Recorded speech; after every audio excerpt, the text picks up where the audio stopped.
Welcome everyone to the October meeting of the Warren County Board of Supervisors.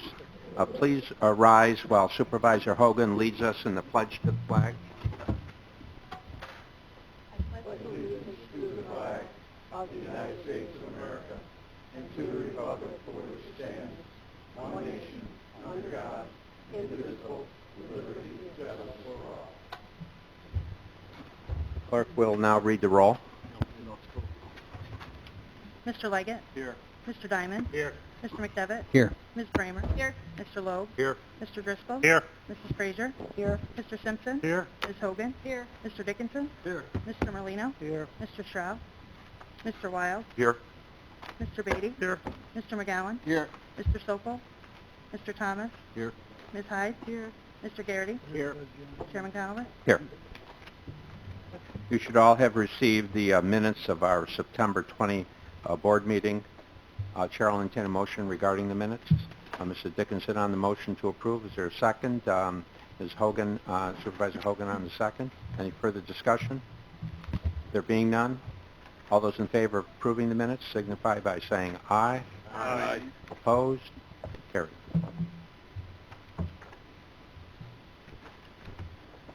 Now we'll move right into our presentation of Employee of the Month. Good morning. You may recall that our September Employee of the Month from DSS wasn't able to make last month's meeting, and the same is true today. So we'll defer that one more month into November. And we do have our October Employee of the Month here with us today, so without objection, I'd like to invite IT Director Mike Colvin up to the podium to introduce him.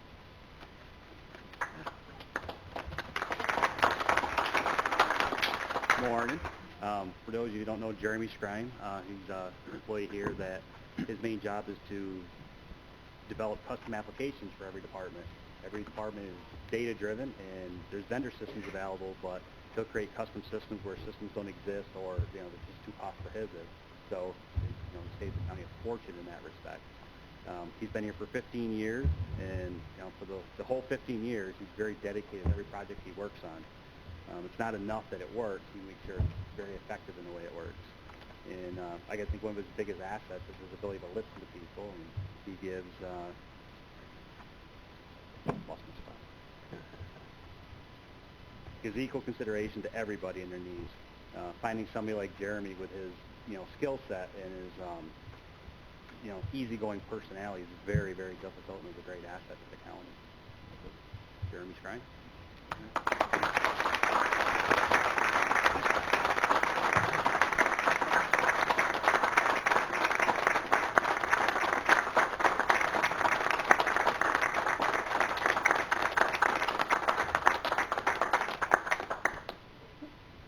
Wow, Bill.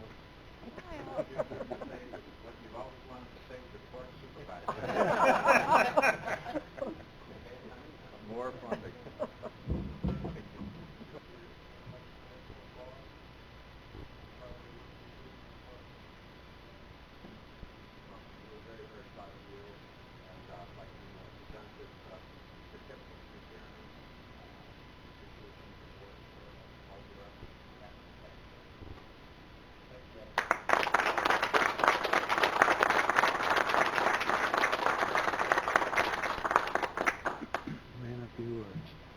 Very good, Jeremy.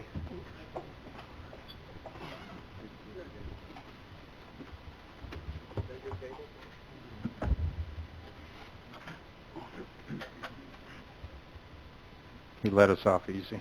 Okay. Report of the Chairman of the Board. It was a very busy month. September 23rd was Support Services. With an interesting agenda. September 24th, County Facilities, Criminal Justice and Public Safety. September 30th, Economic Growth and Development, Health and Human and Social Services. On October 1, Environmental Concerns, Real Property, Public Works, and the OCTAX. On October 3rd, I attended a roundtable in Blue Mountain Lake regarding Adirondack issues that was put on by Senator Gahn and Senator Tedisco. Received an invitation from Chairman Farber over in Hamilton County to attend, and I'm glad I did. A number of Adirondack issues were discussed and presented to the senators. Also in attendance was Supervisor Andrea Hogan and Supervisor Matt Simpson. On October 4th, I attended the Personnel and Higher Education Committee meeting as well, as that was immediately followed by Finance. On October 10th, I attended a meeting at the Lake George Fund regarding harmful algae blooms. Representative from Lake Hopatcong were there. This is periodically we have roundtable types of discussions with other communities that are being negatively affected by harmful algae blooms. It's an information sharing type of process, and they get a chance to come up here and take a look at what we're doing here in Lake George. They were taken on a tour of the Jefferson Project at Darren Freshwater Institute, and that was followed up by a very interesting roundtable at the fund offices afterwards. On October 15th, I attended the Lake George Regional Planning Board meeting. I had to leave that meeting to participate, or at least listen to, the staff that presented the findings of the governor's cancer research project. That was, I think you all saw that, was noticed in the newspaper. There was a public release on that, and I believe that report is either available or soon to be available to everyone. On October 16th, I attended a budget meeting where the primary topic of discussion was the establishment of reserve accounts. As you know, I've been a proponent of that along with a number of you, and my compliments to Frank, to you, and to the committee for seeing and to the county treasurer for seeing the value in establishing some reserve accounts and beginning to appropriate some funds. We know those obligations are going to be there in the future, and so some budgeting, some proper budgeting and attention over the years will pay big dividends going forward. And that brings us, so my compliments to you and the committee, and we'll be hearing more about that going forward. And that brings us to the meeting today. That concludes my report.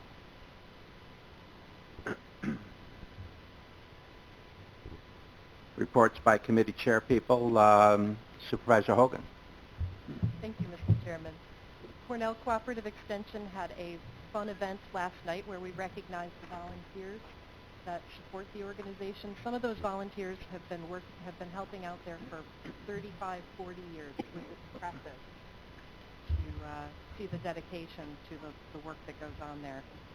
They are always busy at the Cornell Cooperative Extension. The work on the Education Center is coming along, and many thanks to DPW employees who've been supporting that. The plant cell was very successful, and they're looking forward to an excellent winter of lots of educational activities. I will send you emails and let you know what's happening. Thanks. Thank you for that report. Supervisor Dickinson. Yes, thank you. The occupancy tax met on October 1st. There are no resolutions coming out of that meeting. I do have a couple of things I'd like to point out.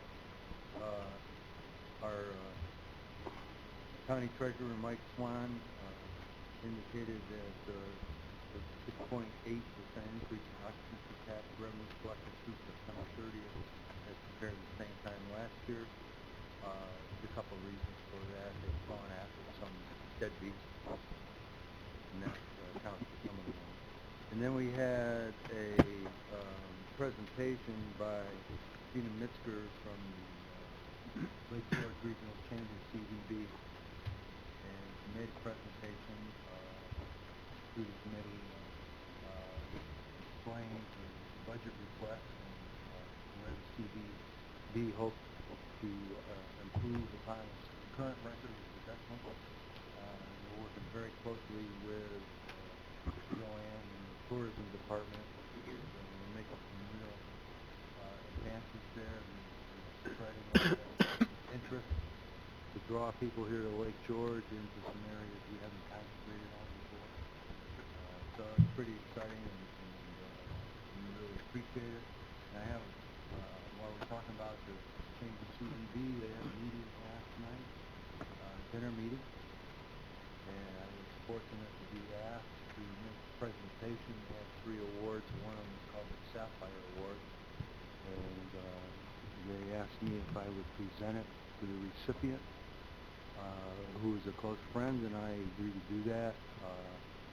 The Sapphire Award is a prestigious award. It's only the third one they've given, and they gave it to the executive director of the Lake George Arts Project, who's John Strong. John Strong is the Lake George Arts Project. No way, shape, or form is he not. He's been there 37 years. He's done an incredible job. All of the events that you always hear about, the Black Velvet Party, the Jazz Festival at the lake, bands and beans, all these things are brainstorms of John Strong, and he's got a very unique talent for sucking people in to volunteer their precious time to help them out, and as soon as he gets them there, he works them to death, and he's very successful. And he certainly put the fund back into funding, and we're really going to miss him. I'm disappointed he left before I did. That's my report. Thank you. Thank you. Supervisor Merlino. Thank you, Mr. Chairman. Tourism met on the October 1st general meeting. There's not much news from the department to report. Fall weather has been great. All the festivals and events going on right now are being well attended, and the department's in the final stage of getting the 2020 travel guide out.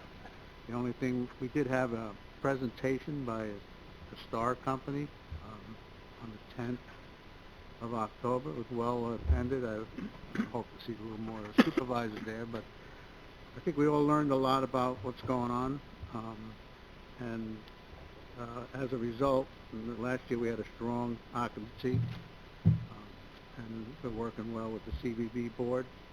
The forecast from the Star is that 2020 is going to be down 1%, and 2021 is going to be up 1.5%. So that's just I guess they like to talk because we don't know what the weather's going to be like or how people are going to come here next year. So it's just a kind of judgment. But all in all, I think we all got something out of it. There were a lot of business people there, and I think they found out a few things that we're trying to work on. And the one thing that I brought up is that Star report, which I say all the time, is only entered by 42% of the business people in Warren County, and most of them are the big people, and they do have 60% of the rooms. So I tried to have the lady go back to her board back in Star and see if we can do something to lower the price or work with some of the smaller businesses. We haven't had an answer yet. And I'd like to see if we can get some of the smaller businesses involved in it so we get a little clearer idea of how many people really do come into Warren County and stay at hotels, both at motels. And that's about it. Thank you, Supervisor Merlino. Supervisor Wild. Mr. Chairman, thank you. I'll be brief. I did also attend the tourism meeting. I thought it was very informative. A couple of things stood out to me. One thing of particular interest was the amount of data that they have nationwide as well as worldwide. And I did ask the consultant that was there to see if they might be able to dig out some case studies from us, basically other regions within the country and maybe across the world that have a situation like we do here in Warren County, which is a very strong summer tourism business, but the shoulder seasons, the wintertime, we lack considerably. So I'm looking forward to seeing if we can get a proposal from the Star people to see if we can maybe find some case studies and some people we might be able to learn from as far as additional opportunities to grow our tourism. I also attended the Cornell Cooperative meeting last night. It was a great meeting. They are very appreciative of the support that the Warren County Board of Supervisors gives them, and I hope we can continue to do so. And the last thing on my list is something that's been troubling me. It has to do with the situation at Glens Falls Hospital. Later today's meeting, I invited Jack Leary to come in and speak a little bit about his experience with the hospital, and I look forward to hearing what Jack has to say, and hopefully we can expand and bring some more attention to the issues and what the board might be able to do to help. So thank you, Mr. Chairman. Thank you. Thank you, Supervisor Wild. Supervisor Beatty. Thank you, Mr. Chairman. Facilities met early in the month. There's no resolutions from our committee meeting, although we did bump one over to Finance. I also attended the first Climate Smart Committee. I'm on that committee now, chaired by Chris Belden. I thought it was a excellent initial meeting. A lot of good issues and qualified people are on that committee, and I look forward to being a large part or anything that I can add to that committee down the road. As far as tourism, I think we have a very successful collaboration with the CVB and our tourist department, and I think the numbers bear out that we're in a positive direction. Sometimes percentages can be misleading. Like Essex County had a bigger percentage increase, but obviously they work on a smaller number, so that can be a little deceiving. But I think overall we're having we had an excellent year, or having an excellent year, and I totally agree with Mr. Wild that the wintertime is an area which is still untapped, and we have a lot of potential there. And I think under the direction of Gene Merlino and the tourist department and the CVB, we're making some great inroads there. So I look forward to, although the report says we're going to be down 1% maybe next year, and then up 1.5% the following year. If anybody can follow that logic, I'd like to talk to them. But anyway, that's all I have. Thank you, Mr. Chairman. Thank you. Supervisor McGowan. Thank you, Mr. Chairman. No report. The man of the moment, Supervisor Thomas. Thank you, Mr. Chairman. The Budget Committee did meet this past Tuesday, October 16th. I put before the committee a proposal on, I think, half a dozen reserves, maybe 7. The committee reviewed it and moved it on to finance, where it'll be taken up at the next finance meeting. We also passed a resolution, number 456, doing with the aids and incentives for municipalities, and the fact that the state has decided to stop paying that and take county sales tax and basically pay ourselves. So we're going to pay ourselves out of our own money, and everybody's going to be happy. The next meeting will be Tuesday, October 22nd. There'll be a budget committee meeting, and we'll review some of the particulars to the 2020 budget, and on November 1st, I will present a tentative budget to the full board. And that's my report. November 1st, tentative budget. Thank you, Frank. Supervisor Hyde. No report. Supervisor Garrity. Yeah, we have 2 resolutions from personnel, 437, 438, and I'd just like to report that we also had a very well-attended garage sale this year. We should know the traffic counts because they did traffic counts on state roads, county roads, and town roads. They had a contractor come in and do traffic counts, so we should know how many people came to that event, but it was probably the biggest crowd we've had in 5 years because of, I think, weather-related, but it was a good event there too for us. That's it. Thank you. Thank you, Mr. Chairman. Criminal Justice Public Safety met on September 24th. We heard budgets from the departments overseen by that committee. They presented a total of over $32,475,000 with appropriation. There are 3 resolutions before you today, 419, 420, and 421, all concerning agreements from assigned counsel, Office of Emergency Services. Also went up on October 3rd to Lake Placid for a SALT Summit, which was very informative. I'd like to give compliments and kudos to Warren County DPW. Superintendent Pejos was there with some of his foremen, Greg Bolton, Thomas Mead, and Justin Barton, and they all were recognized for their efforts, as was the towns of Lake George and Hay for what they're doing on salt reduction. It came back very inspiring. I think it was a good booster for us. Thank you, Supervisor Leggett. Thank you. Supervisor Diamond. Thank you, Mr. Chairman. No reports. Supervisor McDevitt. On September 30th, I was happy to chair 9 committees. Edna was out of town, and I basically had an opportunity to get some excellent reports from mental health, employment and training, the Office of Aging, Veteran Services, Social Services, Countryside and Health Services, and Edna, welcome back. Thank you. On October 9th, I spent about an hour with Bob Usey because I really wanted to get some in-depth perspective on bail reform and what it means for the state of New York. While I can well understand the rationale in some parts of bail reform in terms of people languishing in jail, 9,000 people in the city of New York where maybe they don't have a couple $100 or $500 for bail. Can understand that rationale. But the thing I'm having difficulty with are the categories of crime which Bob identified to me which no longer require bail.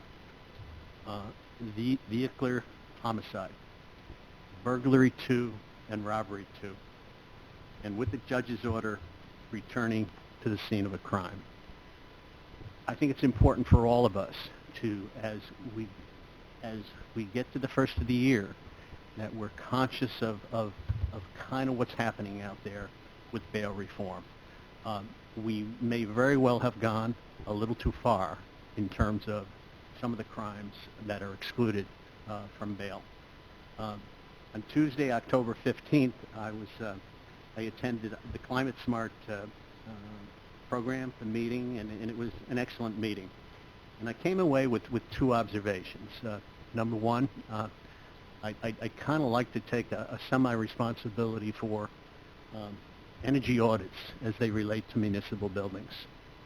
This building particularly, I've spoken with Kevin Hajos, and we're going to embark upon a study that covers the full envelope of this building to see what kind of energy loss currently occurs in this building.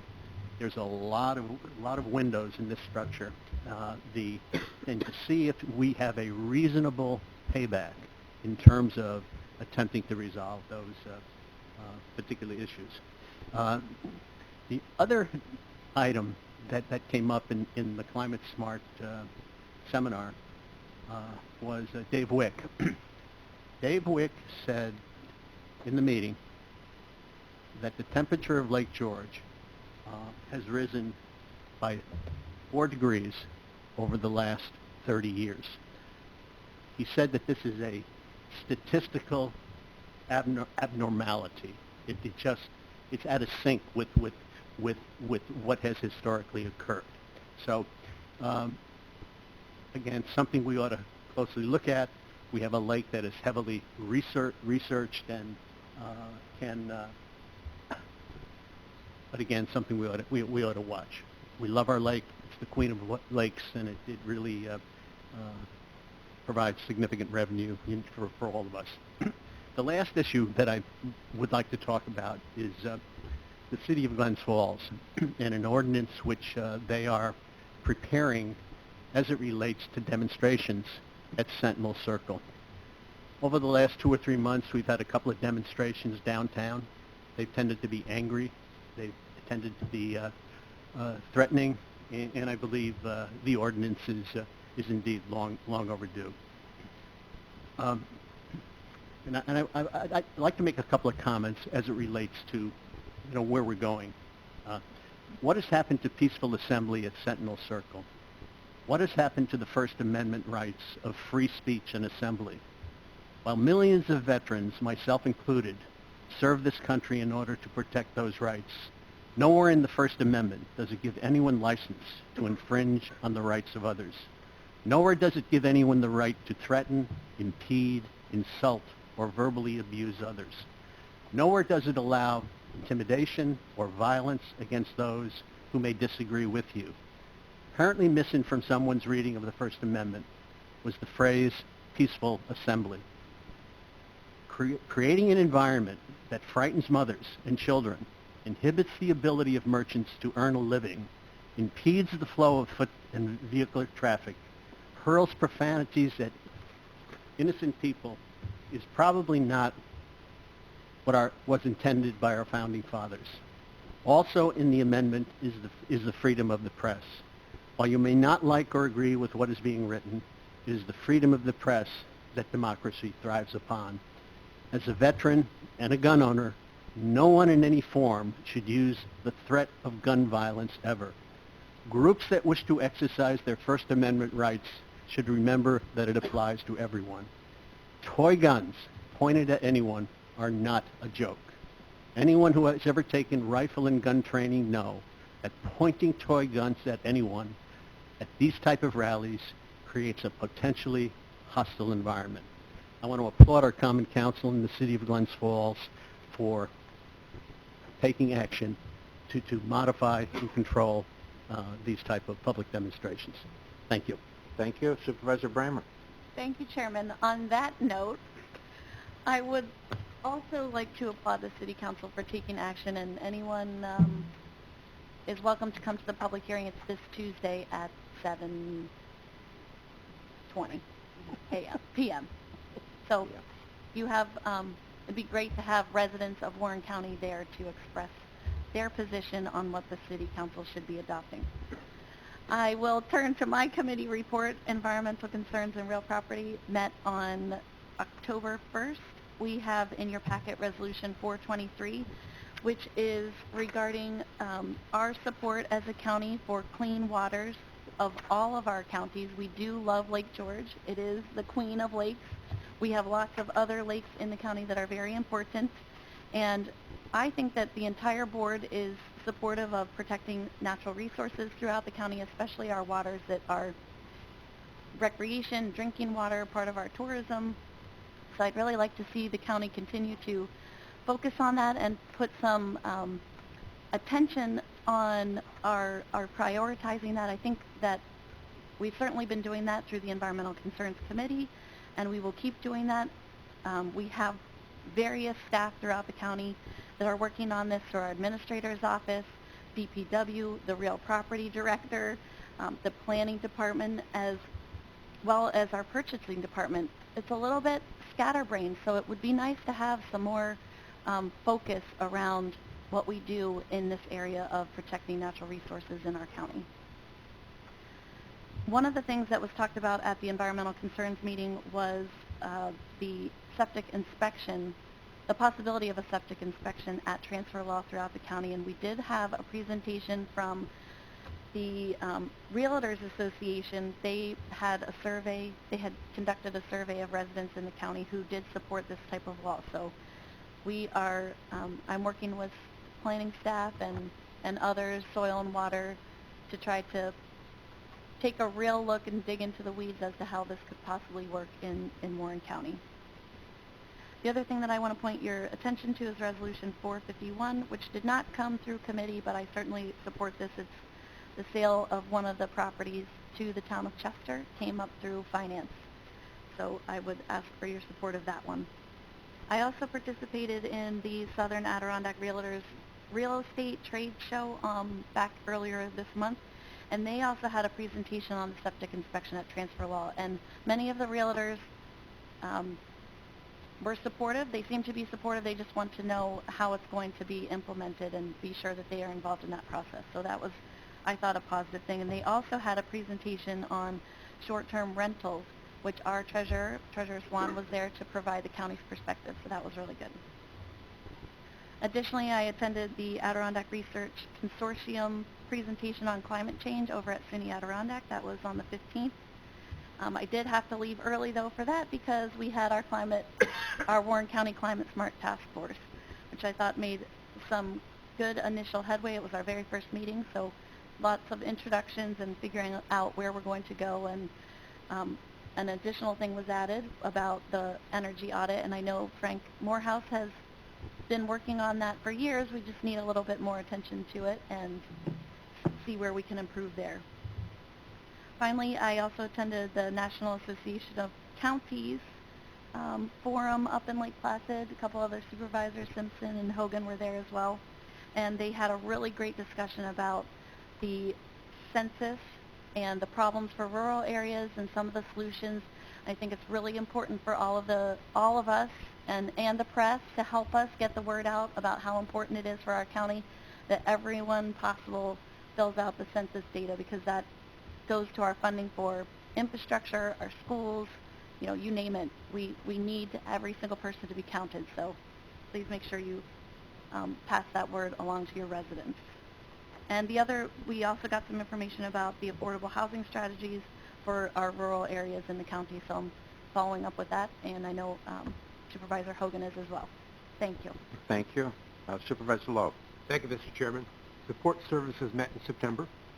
We have several resolutions. It was a rather lengthy meeting, has several resolutions in the packet, none of them controversial, all important, so I hope for your support in those resolutions.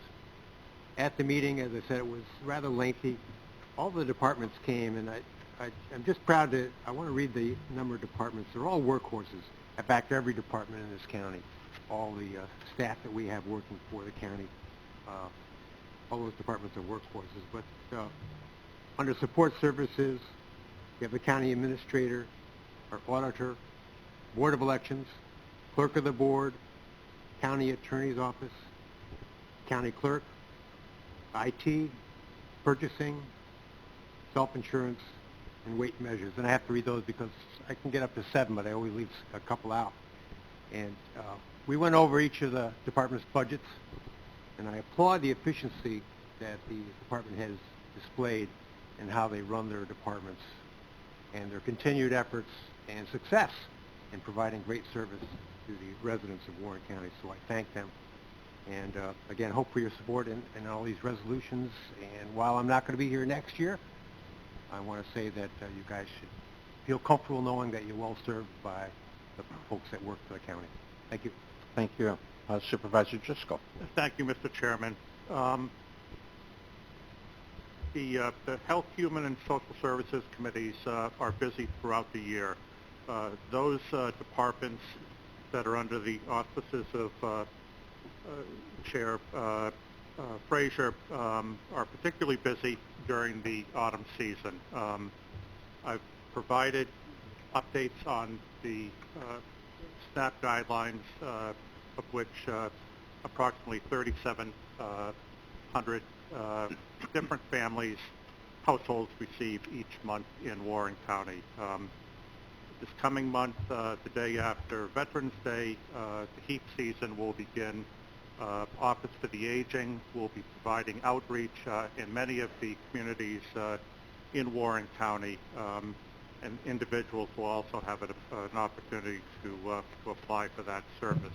They work cooperatively with our health services, veterans, and really all of the departments in Warren County. I just wanted to get that information out, especially for the seniors living on fixed incomes, as well as families who are working 2 or 3 jobs in order to pay their bills. Those programs are available, they're out there, and any type of assistance that the local municipalities can provide in getting that information out to their residents would be appreciated. Thank you. Thank you. Supervisor Frazier. Thank you, Mr. Chairman. First of all, I'd like to thank Supervisor McDevitt for filling in for me while I was away. I appreciated that. And I know it was a long day because of all the budgets that were presented. First of all, I need to withdraw Resolution 425. It went out as seeking proposals, but needs to go out as an RFP, so I'd like to make the motion to withdraw Resolution 425. We have a second from Supervisor Simpson on the motion to withdraw 425. Any discussion on the motion to withdraw? Ready for the question? All those in favor of withdrawing 425 signify by saying aye. Aye. Opposed? 425 is withdrawn. All right, and we only have 2 other ones, 424, which is rescinding Resolution 264, which authorizes continuation of agreement with Council for Prevention of Alcohol and Substance Abuse for the Youth Court. And the other one is 426, which authorizes agreement with Panoramic Vetro Inc. for the purchase of a web-based veteran data management system. And those are the only 2 resolutions. But I also attended the Lake George, Lake Champlain Regional Planning Board earlier this week. And thank you. That's my report. Thank you. Supervisor Simpson. Thank you, Mr. Chairman. DPW did meet on October 1st, and out of that meeting, we have a resolution starting with number 427. 427 and 428 are in relationship to the construction of the Middleton Bridge, which I want to thank everybody for their support. This is finally moving forward. 429 is authorizing a licensing agreement with the Stewart's Corporation to access the Warren County Bikeway from their proposed store location on Ridge Road in Glens Falls. And 430 is an agreement with Jupiter Environmental Services for asbestos removal from the former Saratoga North Creek Railroad Engineers Building. 431 is a really highlight of our resolutions here. It's authorizing the chairman to sign a letter of appreciation to the Friends of Up Yonda for their donation towards the observation hive, which is going to be interesting. It's going to be a great addition for Up Yonda. And also I want to highlight that the trunk or treat event at the Up Yonda is tomorrow from 5 to 7. So please, leave it to the post-star here. So that'll be a story. So that was it for DPW, but we really want to recognize the Friends of Up Yonda. I mean, this is a great group that really has helped out keep that facility going. Also, our finance chair was unable to be here, and I just want to mention that we have resolutions 439 through, well, there's a number of them, 451 in our packet, and I was not there at that meeting, so I didn't have a report prepared for that. But as Chairman Sokol does at every meeting, I want to extend the opportunity for Treasurer Swan to, without objection. Without objection from...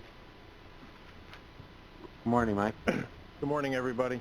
I only have a few minor things. First of all, I think everybody saw the sales tax is up almost 3%, which is good, especially for September figures. That's always a positive.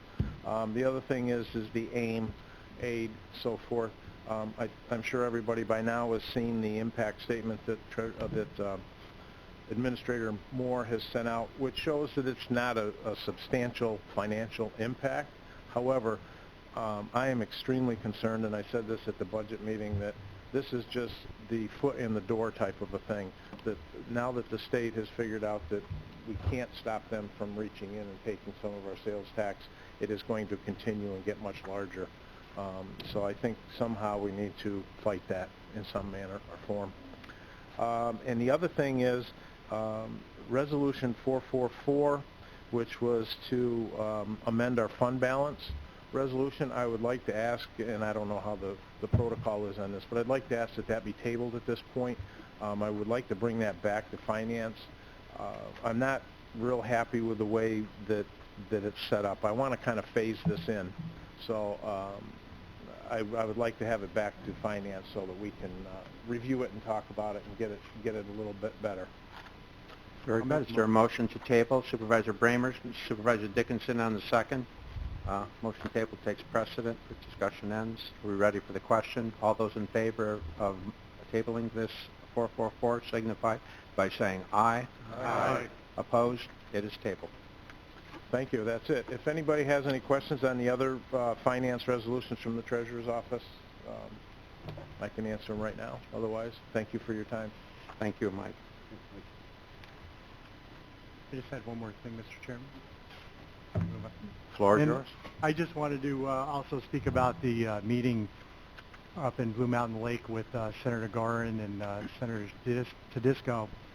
It was a very important meeting, and I'm really grateful. We are all grateful that participated, that Senator Gorin took the initiative to come up here to the Adirondacks and field a listening session. He's done that all throughout New York State, and you know, we expressed to him the need for cell and broadband, and you know, some of the recent legislation that has come out of Albany that has impacted our communities, our counties, and really appreciate them making that effort and setting that up. And thank you for your participation and Supervisor Hogan's participation.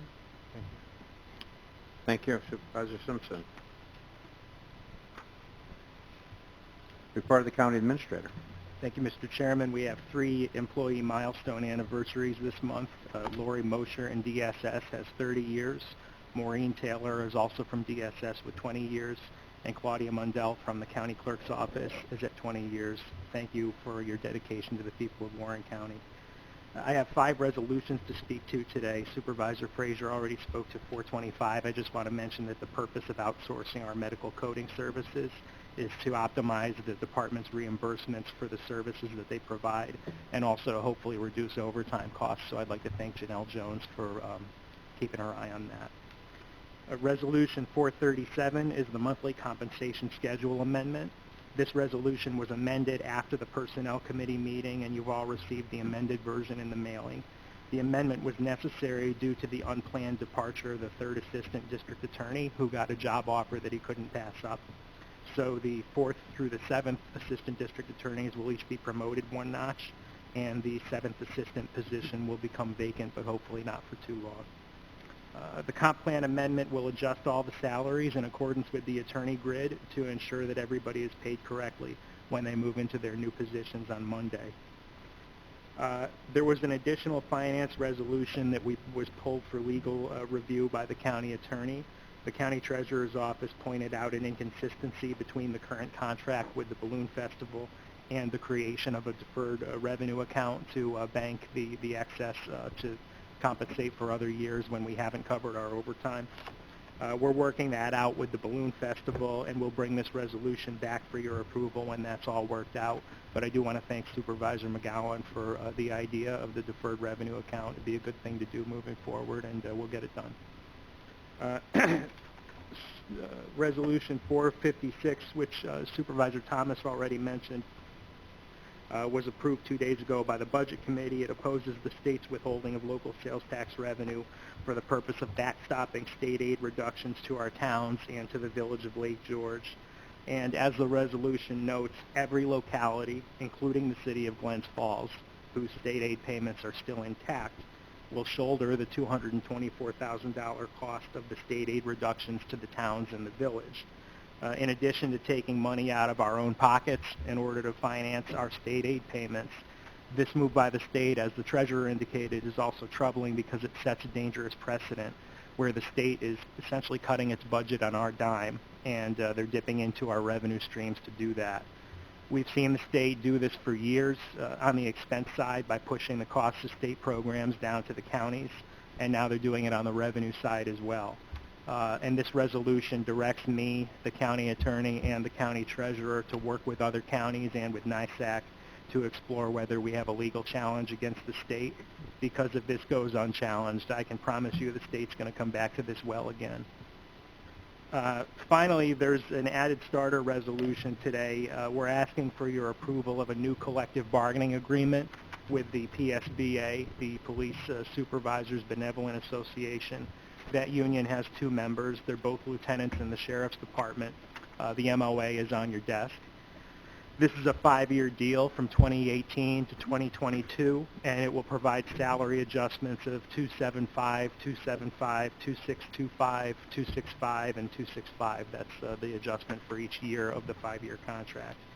In exchange, both lieutenants are going to go from a 13% health care contribution to 15% retroactive 1 year, 17% this December, and 18% in December 2020. We'll also have language added to the contract stating that retirees pay what the actives pay, and that language is key for the county because it's how the rest of the workforce is modeled. There are a few other minor provisions that you'll see in the MOA. The Personnel Committee reviewed all of these in executive session and approved them. And I'm respectfully asking the rest of you to do the same because it was a long road getting to this deal, and I'm confident that it's the best that the county can do. The PSBA hired a negotiator called Anthony Solfaro is his name. He's also going to be handling the larger PBA contract next year. He's the kind of guy, unfortunately, who negotiates in the opposite direction, and he throws in brand new issues out of nowhere, and he's known around the state for dragging negotiations into interest arbitration. We went through 2 sessions with a neutral mediator, and each of those sessions lasted all day, and Anthony blew it up at the end when we almost had a deal. So I met separately with the 2 lieutenants, and I made it clear that we weren't going to waste any more time in mediation, and we'll go directly to interest arbitration, and we'll file a simultaneous improper practice charge against Anthony. So the 3 of us agreed that a better path forward was to hammer out a deal amongst ourselves, and the result is what we're bringing to you today. And it's coming to you in a hurry, which I apologize for because these negotiations went right up until this morning. 9 o'clock, the 2 lieutenants signed the memorandum of agreement. I'd like to thank Lieutenant Steve Stockdale and Lieutenant Pete DeFiore for working with all of us on this. As I've said before, they're good men, and they have the best interest of the county at heart, and we're lucky to have them as leaders in the Sheriff's Department. Also, thanks to Larry Paltrowitz, who I think is worth every penny that we pay him, and the rest of the negotiating team. Since the September board meeting, we've continued work on the 2020 budget. We're getting closer to a tentative budget, and I think it's a very good budget. If you recall, I did the multi-year forecast last year in August, and at least for me, it was all but forgotten by the time the budget actually came out for 2019.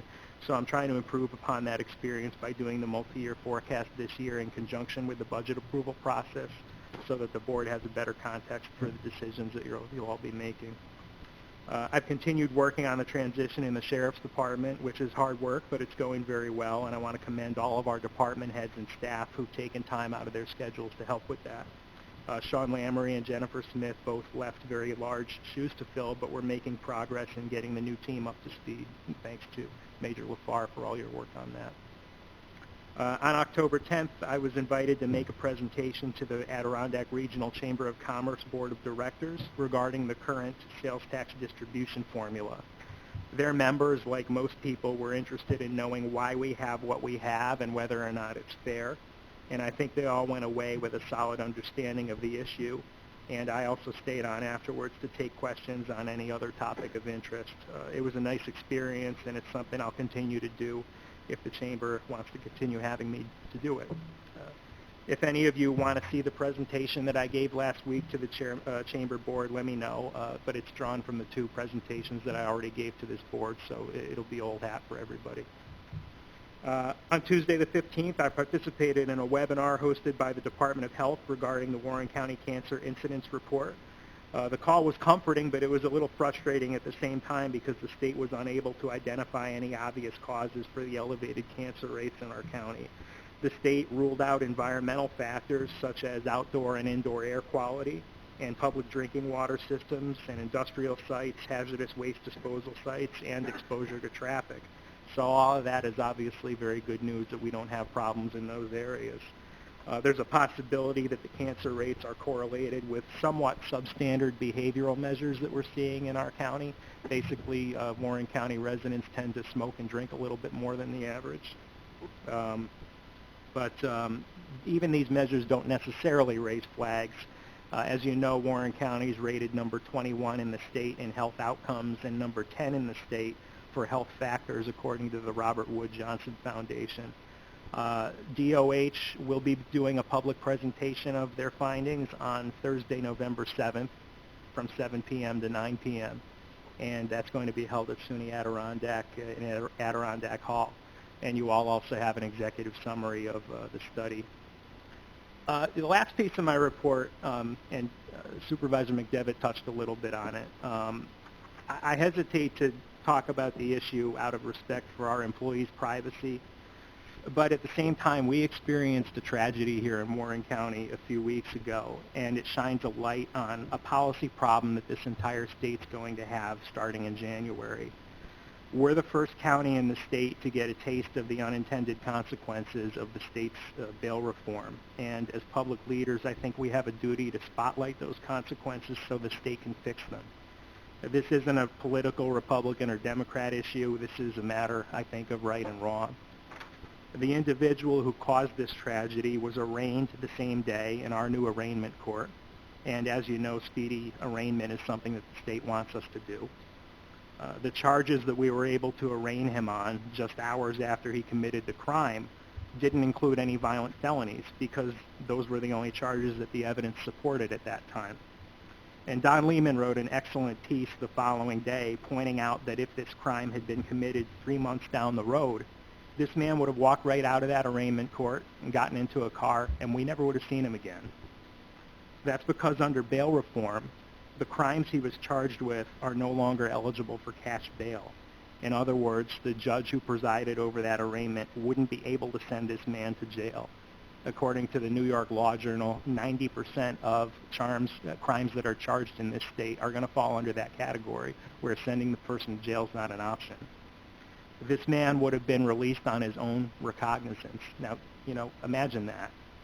This is a guy with a history of committing crimes and never showing up to court, so he's never been convicted. This is a guy who just killed an innocent man, and he has such a callous disregard for human life that he immediately tries to ditch his car and run away into the woods. Then after he's caught, he demeans our police officers and exposes himself to nurses who are trying to care for him. And then at his arraignment, he spits on reporters, and he curses and swears. And yet we have to release this man on his own recognizance. It does get worse. After working through all the evidence, our district attorney, thank God, was able to get an indictment on a violent felony. And it took a lot of work to do that. I want to thank Jason Carazone and his staff for doing that work, because here's what would have happened if they didn't, if they weren't able to get that indictment on a violent felony. The defense attorney representing this man would have run the clock to January 1st.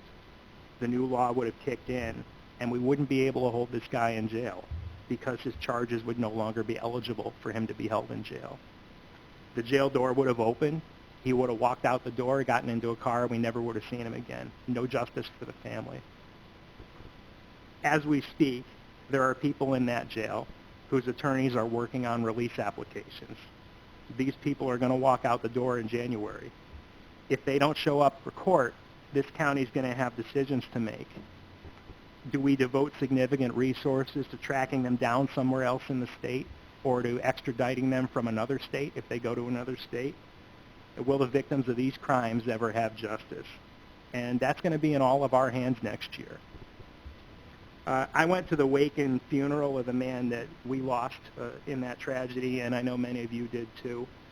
And I'm sure that, as I did, you all looked at the grieving family members and friends and felt a strong sense of obligation to them, because these new state laws are not looking out for them. The new state laws are looking out for the guy who killed their loved one and then expressed his remorse by violating our healthcare workers and spitting on reporters. The Turcotte family, unfortunately, is the first of many families in this county and in this state who are going to be victimized not just by criminals, but by these new state laws. I know that many of you have already spoken to state legislators about these problems. Thank you for that. As leaders, we also need to educate the public about this, thanks to Don and the Post-Star and the other reporters who started that process. But finally, we need to support our Sheriff's Department and our District Attorney's Office as they figure this out next year, because they're supporting the victims in this county who need all of us more than ever. And that concludes my report. Thank you. Thank you. Chairman? Supervisor Bramer. I would love to respond to that if I can. Add some comments to that particular piece. I think that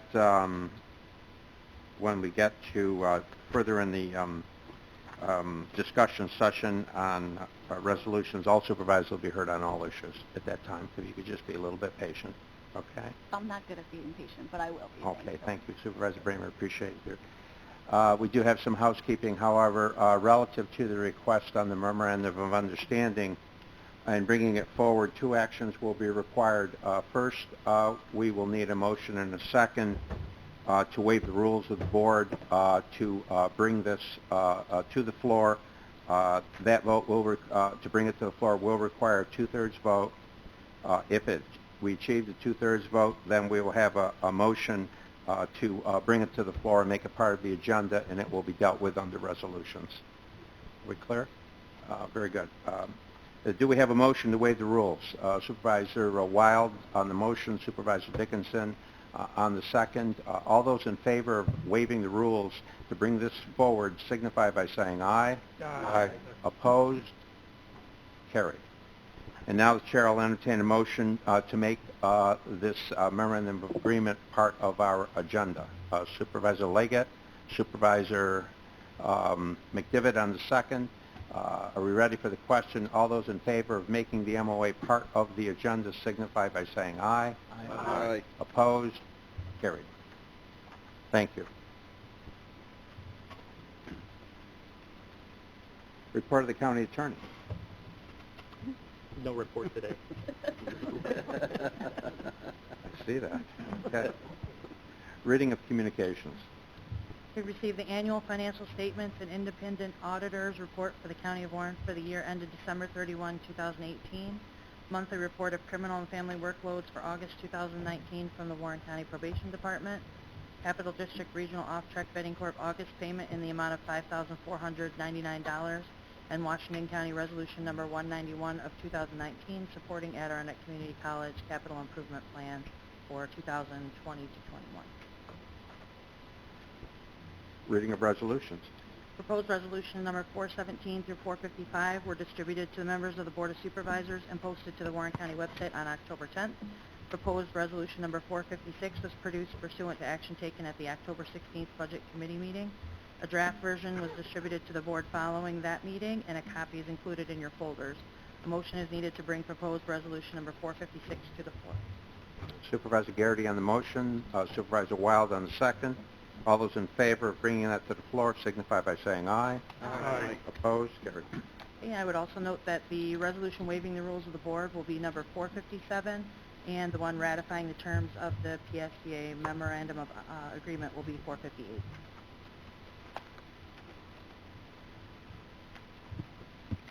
Now I'll open up the floor to members of the audience wishing to comment on any resolutions presently before the board.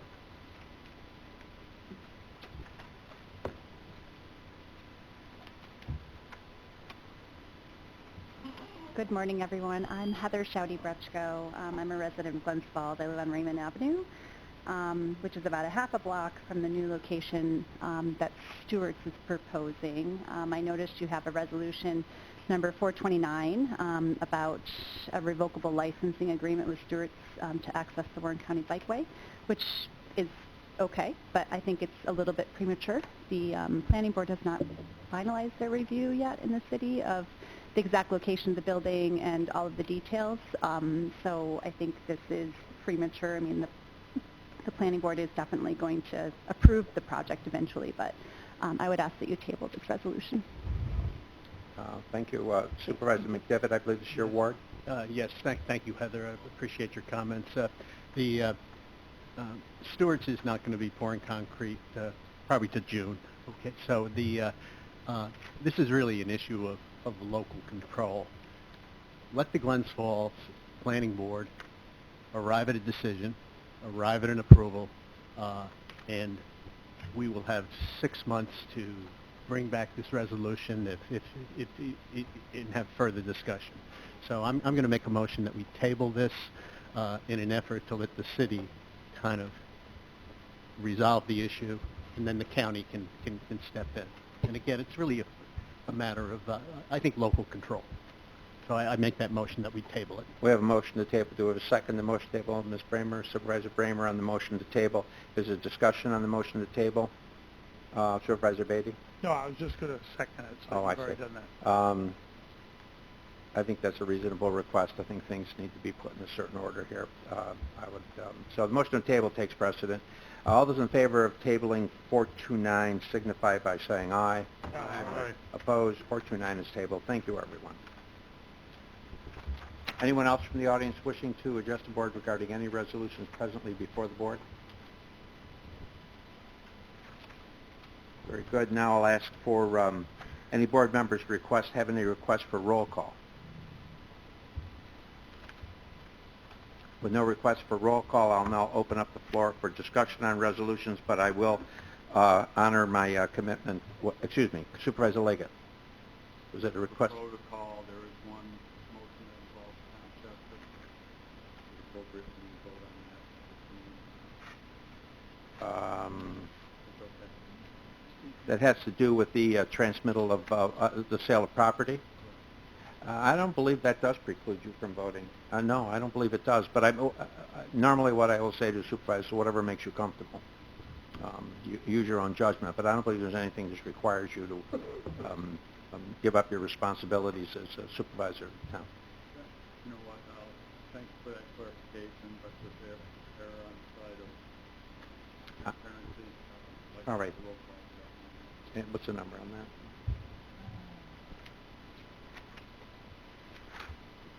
451. 451. We will have a roll call on, there was a roll call on 451, so we're all set. And I'll honor my commitment on discussion relative to the comments on the county administrator's report. Supervisor Bramer. Thank you very much, Chairman. I appreciate that. I just wanted to comment because it is such an upsetting situation, and my condolences to the family and everyone up there that knew him and was, his friend and loved him. And it's not a political issue. I talked to D.A. Carasone about a week ago, and, he went through with me many of the problems that are arising, really being highlighted by this particular incident, unfortunately, that happened in Warren County. And yesterday I attended a continuing legal education forum right here, and it was hosted by the Warren County Bar Association, and D.A. Carasone was our speaker. And he went through many of the problems with the crimes that are where the judge has no discretion at all to set bail, zero. And I understand that there are residents in our county who can't afford bail, and they're going to sit in jail, and they probably shouldn't be on nonviolent things, misdemeanors, and now they'll just get an appearance ticket, kind of like a traffic ticket, and you have to show up. I think that's fine and reasonable for our residents. But where where there are situations where the person is not a resident, not even a resident of the U.S., and they're committing crimes that we have no ability to set bail on it is a problem. And the other thing that he highlighted yesterday is that we'll have fewer arraignments. So we just put together our centralized arraignment court part, and it's going to have fewer arraignments because people won't be getting arraigned like that. We're going to have fewer inmates in the jail, so that's going to be an ongoing issue. We've already had declining population in there, and there's nothing on the horizon about docs changing the standards. So that's a big problem for us because it costs us money to have all those corrections officers. And another thing that he mentioned that I didn't realize yesterday is that there will be an inability for us to use contractors to do electronic monitoring. So without our own county program to do electronic monitoring, we won't be able to do that any longer, which is a problem for our probation department. So I think we definitely need to collaborate with other counties and certainly get on board with whatever NISAC is doing to try to fix this problem as quickly as possible. Supervisor Simpson. Mr. Chairman, could we refer this issue to the legislative rules and maybe come up with some kind of resolution, then send a message to Albany that this needs to be looked at and they need to understand? I think that is an excellent recommendation. I would say we send it to public safety. I'm sorry for jumping in, but it's either public safety or rules. I think the We'd be willing to take. How about a joint? Could I suggest a joint committee between the two? A joint meeting between? Well, I think let's start with Chairman Leggett's committee. If at that time, if we feel we need to move it along further, we can. Chairman Leggett's here. You're willing to entertain this subject in your committee, and if you are, then Yeah, absolutely. And when Supervisor Bramer is finished, if I may. sure. I'm finished. I just think it needs to be brought up. We need to work collaboratively with others because D.A. Carasone told me that the District Attorneys Association tried to bring these to the legislature's attention prior to it having been passed through the budget process. And, our local legislators only have so much influence during that budget process. So we need to kind of get some more math behind what we're trying to tell Albany. Well, we'll definitely refer it to your committee, Supervisor Leggett, but if you'd like to say a few words. Absolutely. Thank you, Mr. Chairman. As we all know, we live in a rural county, and most of New York State is a rural county, and our weight in the Assembly and the Senate do not add up to what the urban populations have. And what we pay for and what we suffer from is the influence of urban problems. This whole bail reform, the indigent legal services, and other things that we are facing, and we see every time in our public safety criminal justice meetings here, how it affects our ability to provide and pay for these services, is due to a whole different demographic. And I do think that we should pull together with all the other rural counties of the state and advocate strongly for some fairness and some division. This is not a one-size-fits-all situation. What happens in New York City, where people languish in jails for months or years without court appearances, is not the problem that we have in upstate and western counties. So we will take this up. Yeah, and I would add to the that we not only should be corresponding with NISAC, but we should also be talking. We have an inter-county meeting this month that we can... Yeah, we're going to bring this up as well at inter-county, so we're going to definitely dial up the volume on this, that something needs to happen here. Yes, and thank you for County Administrator for bringing this up as well. Appreciate it. Very good. Thank you. Supervisor Beatty. Yeah, and not to belabor this point, but I also attended that wake with Supervisor McDivitt, and it was heartbreaking to know that an individual's life can be taken so quickly, and that Albany jams down our throat these bail reform policy that is so absurd to the average person in upstate New York. It's revolting. It's sickening. And that's not the only thing that Albany's doing to upstate New York, but that is a major problem, and I applaud Assemblyman Steck and State Senator Little for trying to do the best they can to make light of the fact, or to bring light to the issue. But when we have massive amount of downstate representatives jamming these policies down our throats here in upstate New York, one after another, and here's one that is a safety issue, paramount, it's a cost issue, and with no regard for us sitting in this room. And I applaud Mr. Ryan, Mr. Moore for bringing this to the forefront. I applaud Assemblyman Steck, Senator Little, but look at the results. We've gotten no results, and I applaud the fact that we're going to try to collaborate with other counties. This is a bigger issue than I think we even comprehend. And so at the end of the day, we as a group, and this is a bipartisan issue. This isn't Republican or Democrat or Independent or Libertarian or any other party you want to pick out. This is all of us sitting in this room, and we're putting all of our residents in harm's way by allowing people to get out on the street that should be behind bars or at least bails set that hinder their ability to get out. So I am 1,000% behind Mr. Moore and Mr. Leggett and Mr. McDivitt and so forth of wanting to bring a collaboration of all these other counties, and let's get it to either the legislative rules or whatever committee we need to get this ball rolling and get it going now. And I want it to have some real teeth. I don't want it to be the mandy-pandy way we do things sometimes.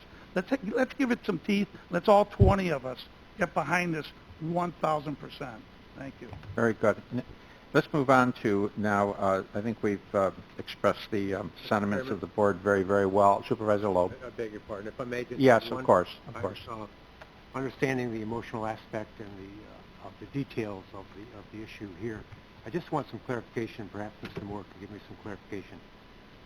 When we're talking about bail reform and the judge not able to set cash bail, in our current circumstance, if this law had not been passed, would there be a difference of how this impacts an ordinary person? I'll consider everyone here an ordinary person, or someone who has $20 million in their back pocket, of which those people do exist, and those people do exist locally. Is there a difference, or am I missing the whole point of no cash bail being allowed? I'll allow the one question, but then we need to move on, Mr. Moore. If That's you'd like to fine, that's quickly all. respond. I'm not sure I understand the question. I think he Well- wants to know is on the issue that you've outlined, would there be any kind of variance relative to the income of the individual? I can can't afford see- to I pay can't see cash any. bail. No, well, the income of the individual is not going to matter because there's no authority next year to set bail. We have to turn them loose. But it does now. It would now, man. Currently?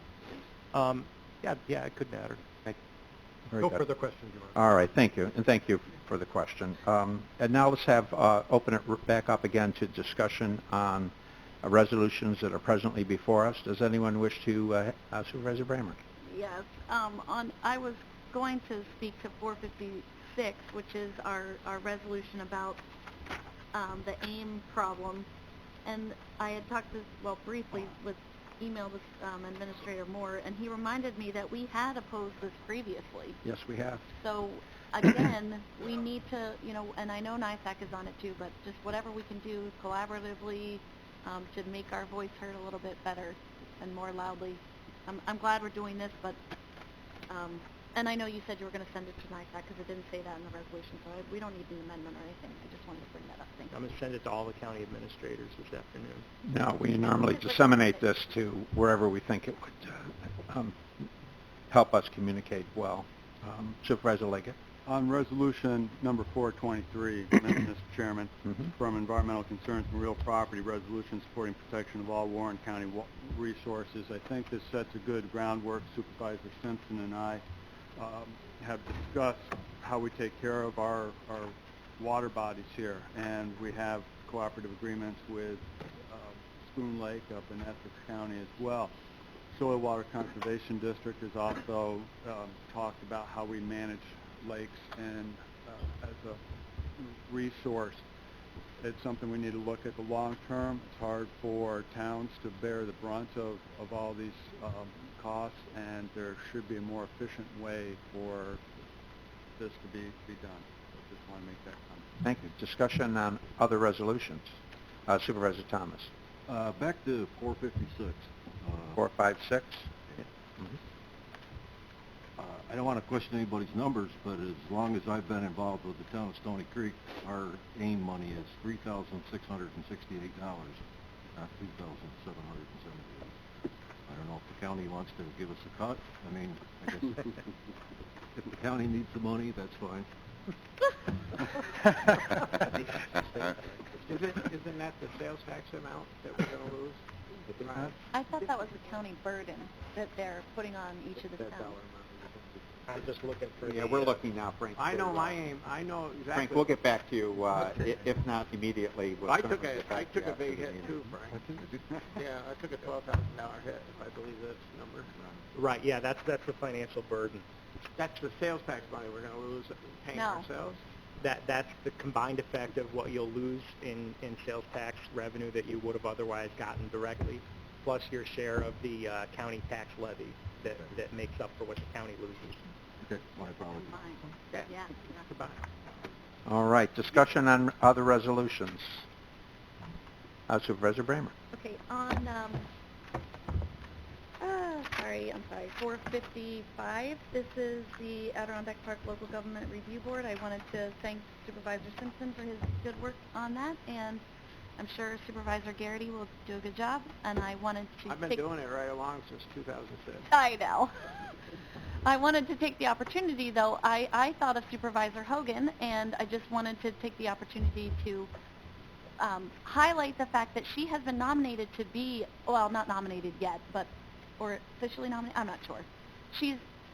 Her name is out there to be on the Adirondack Park Agency Board, and I think that would be awesome if Warren County was able to have our own representative on the APA board. So I just thought I'd take that moment to give her a shout out. I'm sure she appreciates that. I hope she does. Discussion on other resolutions. Very good. Then I'll close discussion on resolutions. We will vote on resolutions. Okay, Resolution 417, making supplemental appropriations. Ms. Hogan? Yes. Mr. Dickinson? Yes. Mr. Merlino? Yes. Mr. Wild? Yes. Mr. Beatty? Yes. Mr. McGowan? Yes. Mr. Thomas? Yes. Ms. Hyde? Yes. Mr. Garrity? Yes. Mr. Leggett? Yes. Mr. Diamond? Yes. Mr. McDevitt? Yes. Ms. Bramer? Yes. Mr. Loeb? Yes. Mr. Driscoll? Yes. Mrs. Frazier? Yes. Mr. Simpson? Yes. Chairman Conover? Yes. Resolution 418, amending Warren County budget. Ms. Hogan? Yes. Mr. Dickinson? Yes. Mr. Merlino? Yes. Mr. Wild? Yes. Mr. Beatty? Yes. Mr. McGowan? Yes. Mr. Thomas? Yes.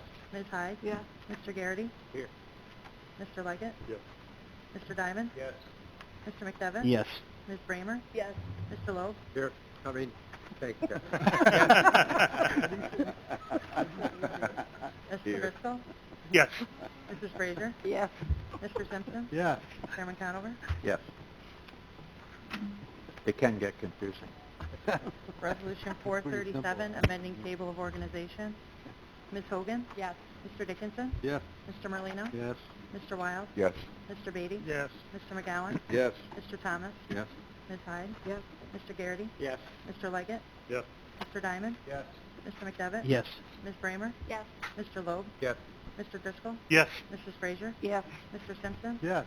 Chairman Conover? Yes. Resolution 439, authorizing appropriation of funds to the Human Services Building and Countryside Adult Home budgets. Ms. Hogan? Yes. Mr. Dickinson? Yes. Mr. Merlino? Yes. Mr. Wild? Yes. Mr. Beatty? Yes. Mr. McGowan? Yes. Mr. Thomas? Yes. Ms. Hyde? Yes. Mr. Garrity? Yes. Mr. Leggett? Yes. Mr. Diamond? Yes. Mr. McDevitt? Yes. Ms. Bramer? Yes. Mr. Loeb? Yes. Mr. Driscoll? Yes. Mrs. Frazier? Yes. Mr. Simpson? Yes. Chairman Conover? Yes. Resolution 441, authorizing appropriation of funds from Westmount Legacy Reserve. Ms. Hogan? Yes. Mr. Dickinson? Yes. Mr. Merlino? Yes. Mr. Wild? Yes. Mr. Beatty? Yes. Mr. McGowan? Yes. Mr. Thomas? Yes. Ms. Hyde? Yes. Mr. Garrity? Yes. Mr. Leggett? Yes. Mr. Diamond? Yes. Mr. McDevitt? Yes. Ms. Bramer? Yes. Mr. Loeb? Yes. Mr. Driscoll? Yes. Mrs. Frazier? Yes. Mr. Simpson? Yes. Chairman Conover? Yes.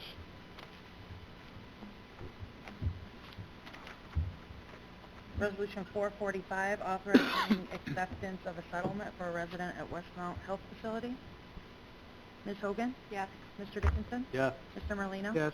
Mr. Wild? Yes. Mr. Beatty? Yes. Mr. McGowan? Yes. Mr. Thomas? Yes. Ms. Hyde? Yes. Mr. Garrity? Yes. Mr. Leggett? Yes. Mr. Diamond? Yes. Mr. McDevitt? Yes. Ms. Bramer? Yes. Mr. Loeb? Yes. Mr. Driscoll? Yes. Mrs. Frazier? Yes. Mr. Simpson? Yes. Chairman Conover? Yes.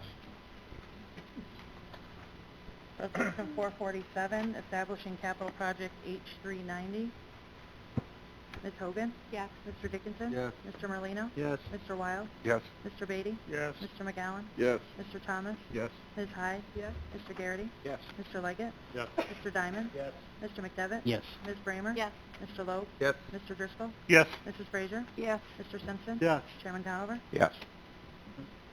Resolution 448, increasing capital project H278. Ms. Hogan? Yes. Mr. Dickinson? Yes. Mr. Merlino? Yes. Mr. Wild? Yes. Mr. Beatty? Yes. Mr. McGowan? Yes. Mr. Thomas? Yes. Ms. Hyde? Yes. Mr. Garrity?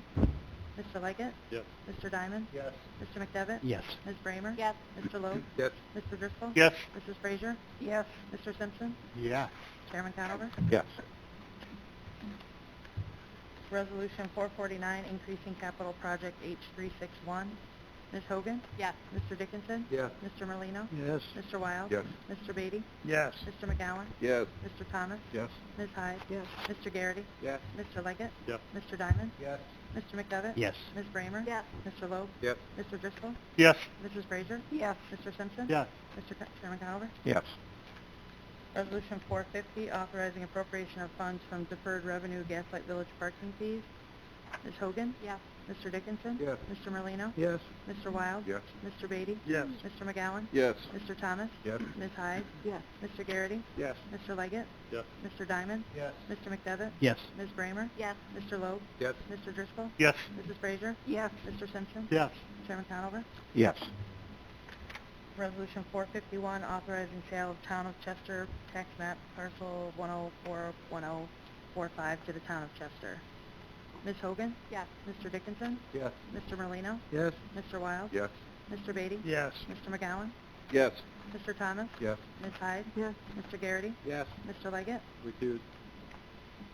Mr. Diamond? Yes. Mr. McDevitt? Yes. Ms. Bramer? Yes. Mr. Loeb? Yes. Mr. Driscoll? Yes. Mrs. Frazier? Yes. Mr. Simpson? Yes. Chairman Conover? Yes. That's it. Collective on the rest. Chair will entertain a motion, collective on the rest.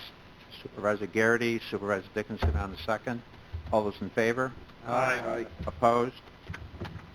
Collective is carried.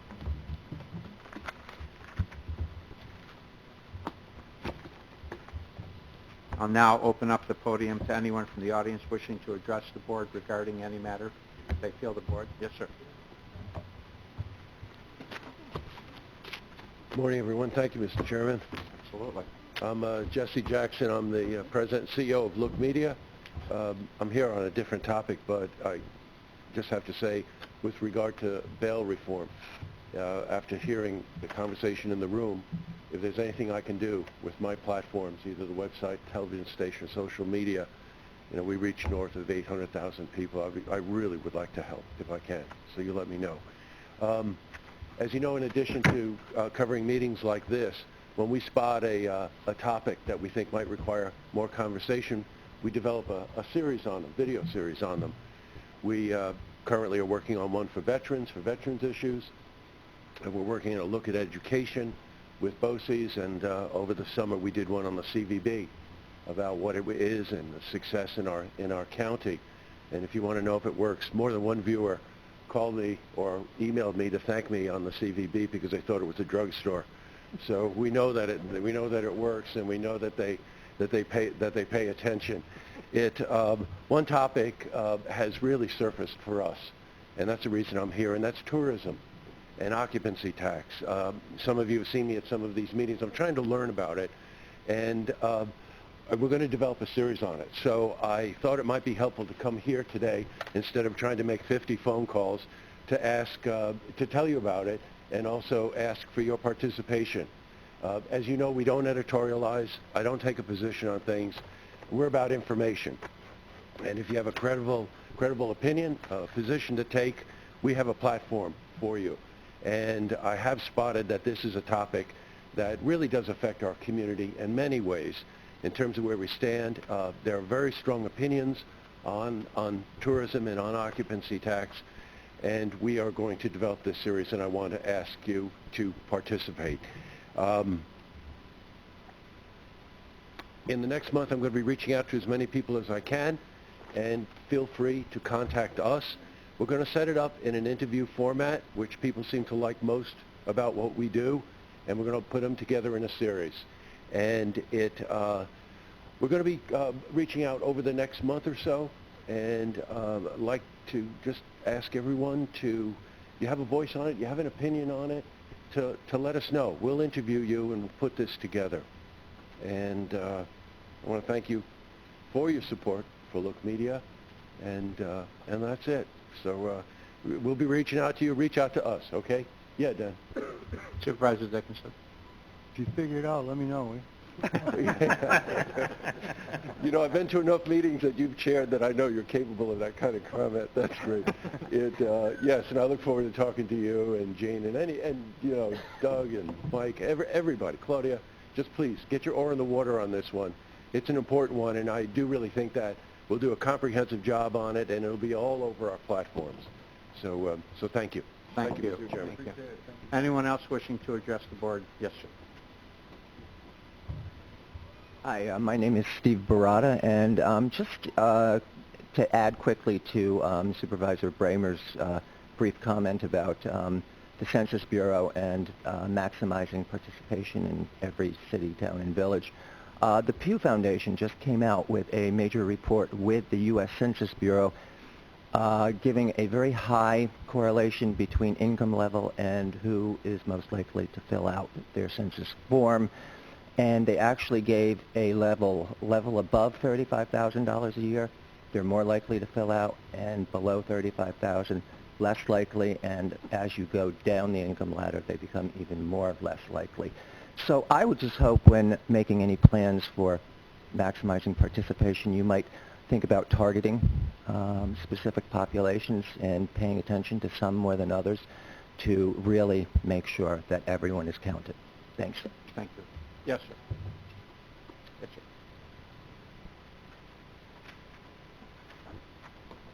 I thank everybody for having the opportunity to present this, especially Mike Wild. I'm Jack Leary. I'm a physician. Just briefly, I'll give you a little bit of background. I'm an emergency physician. I got my boards in pediatrics and also in anesthesia. I was an attending at Albany Med. I was the commanding officer for what was the biggest hospital in the area, the 364th General Hospital in Albany. I'm also was the president of the medical staff at Glens Falls Hospital on 3 different occasions. So that's, so I have some background in medicine. I'm sure the county routinely addresses problems with the water system, highways, etc., which involves large segments of your constituency. I'm here to talk about an issue which involves us all. That's health care.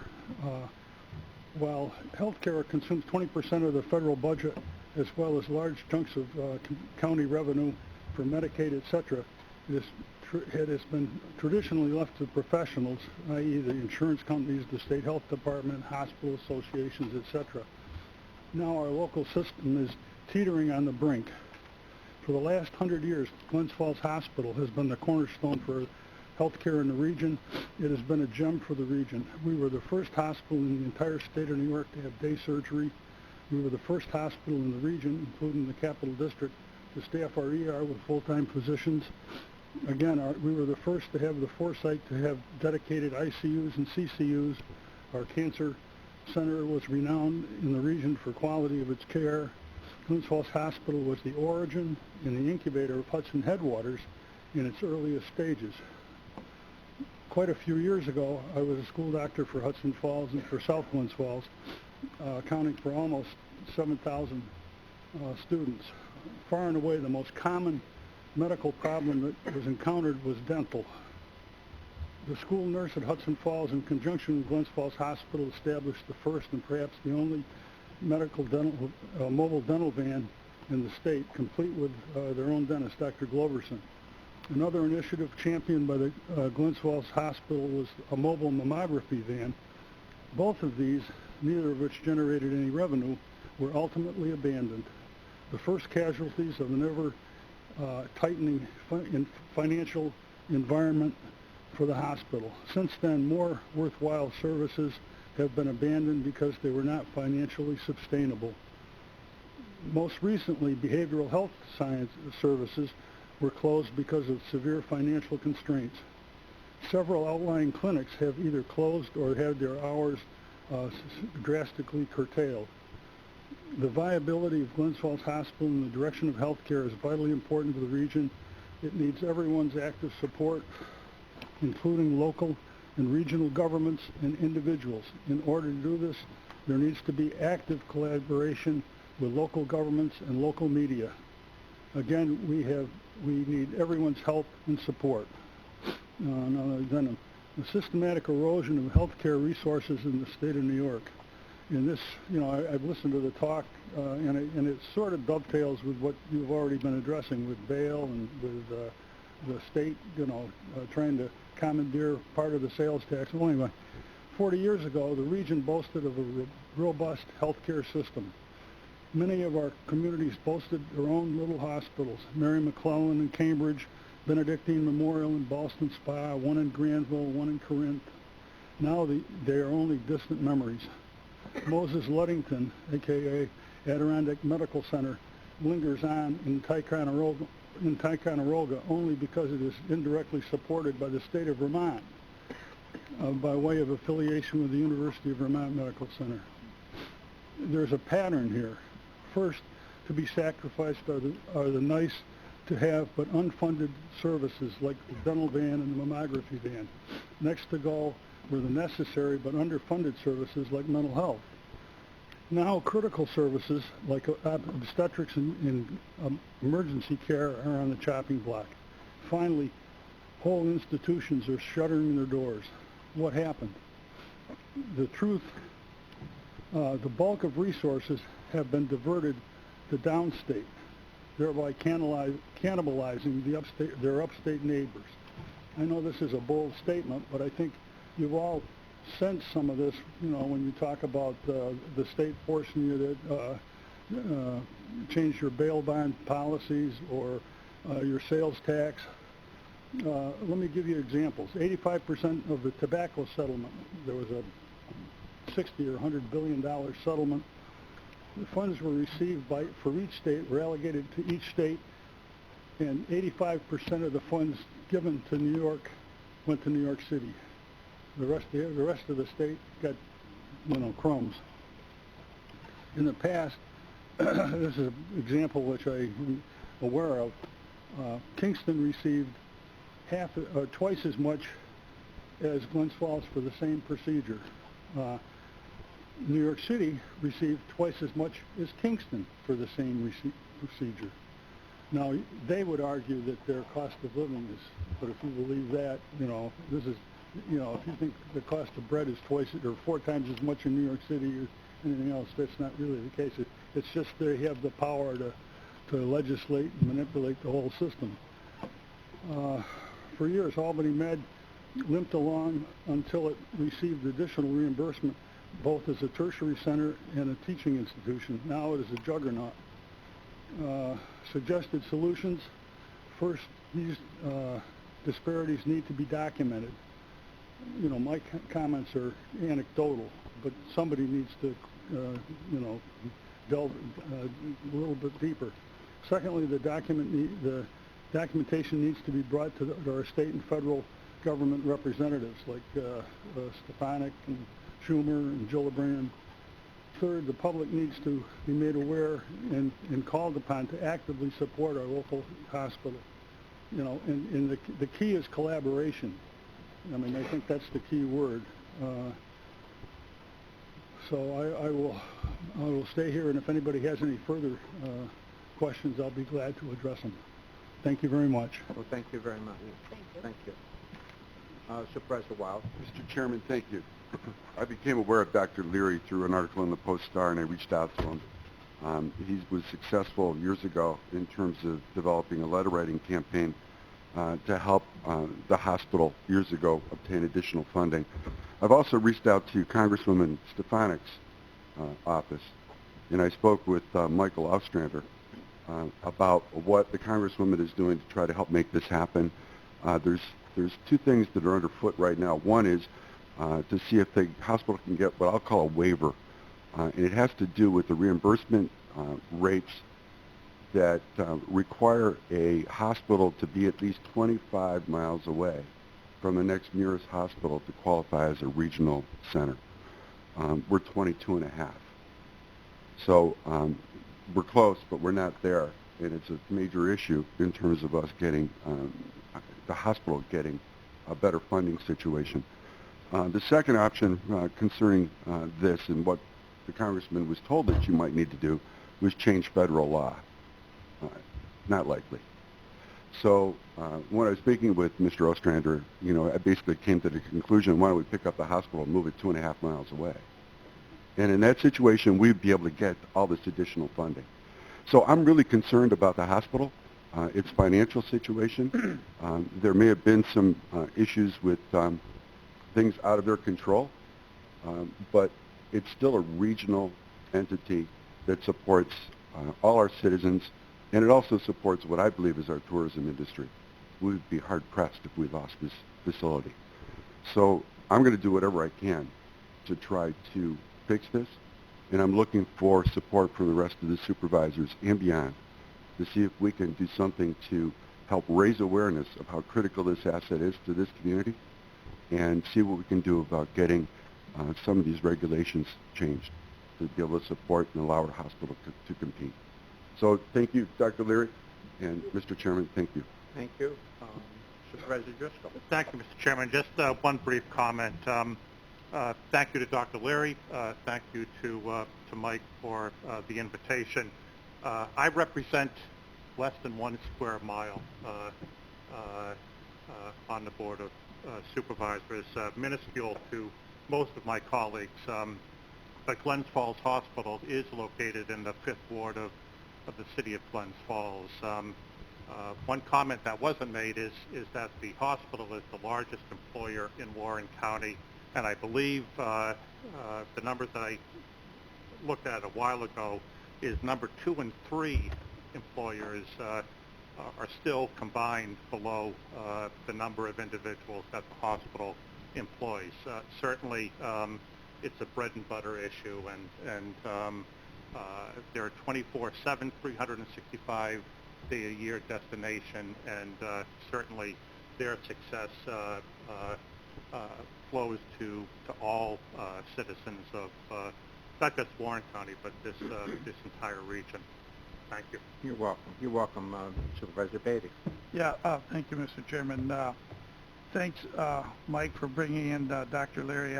I spoke with Ms. Stefanik directly, and she reassured me that she's doing her very best to try to get this waiver that you talked about, Mike, so that the Glens Falls Hospital could get a higher redistribution reimbursement rate, which would go a long way in helping them financially. I also want to mention that we're about, 18 days away from the election, and it behooves all of us, and I know this will be aired, so hopefully people watching it will take the time to vote. I don't care who you vote for, but just take the time to vote. And now with the new law in place, which you can vote early, starting October 26th, I wanted to make sure we got that out there. You can go to our social services building here on our facility, our campus, and you can vote. It's open 7 days a week from October 26th to November 3rd. So there's no reason to have anybody not say, well, I couldn't make it on the 5th. I get that. People are busy. But now you have 9 days. Every day it's open over there. And so please,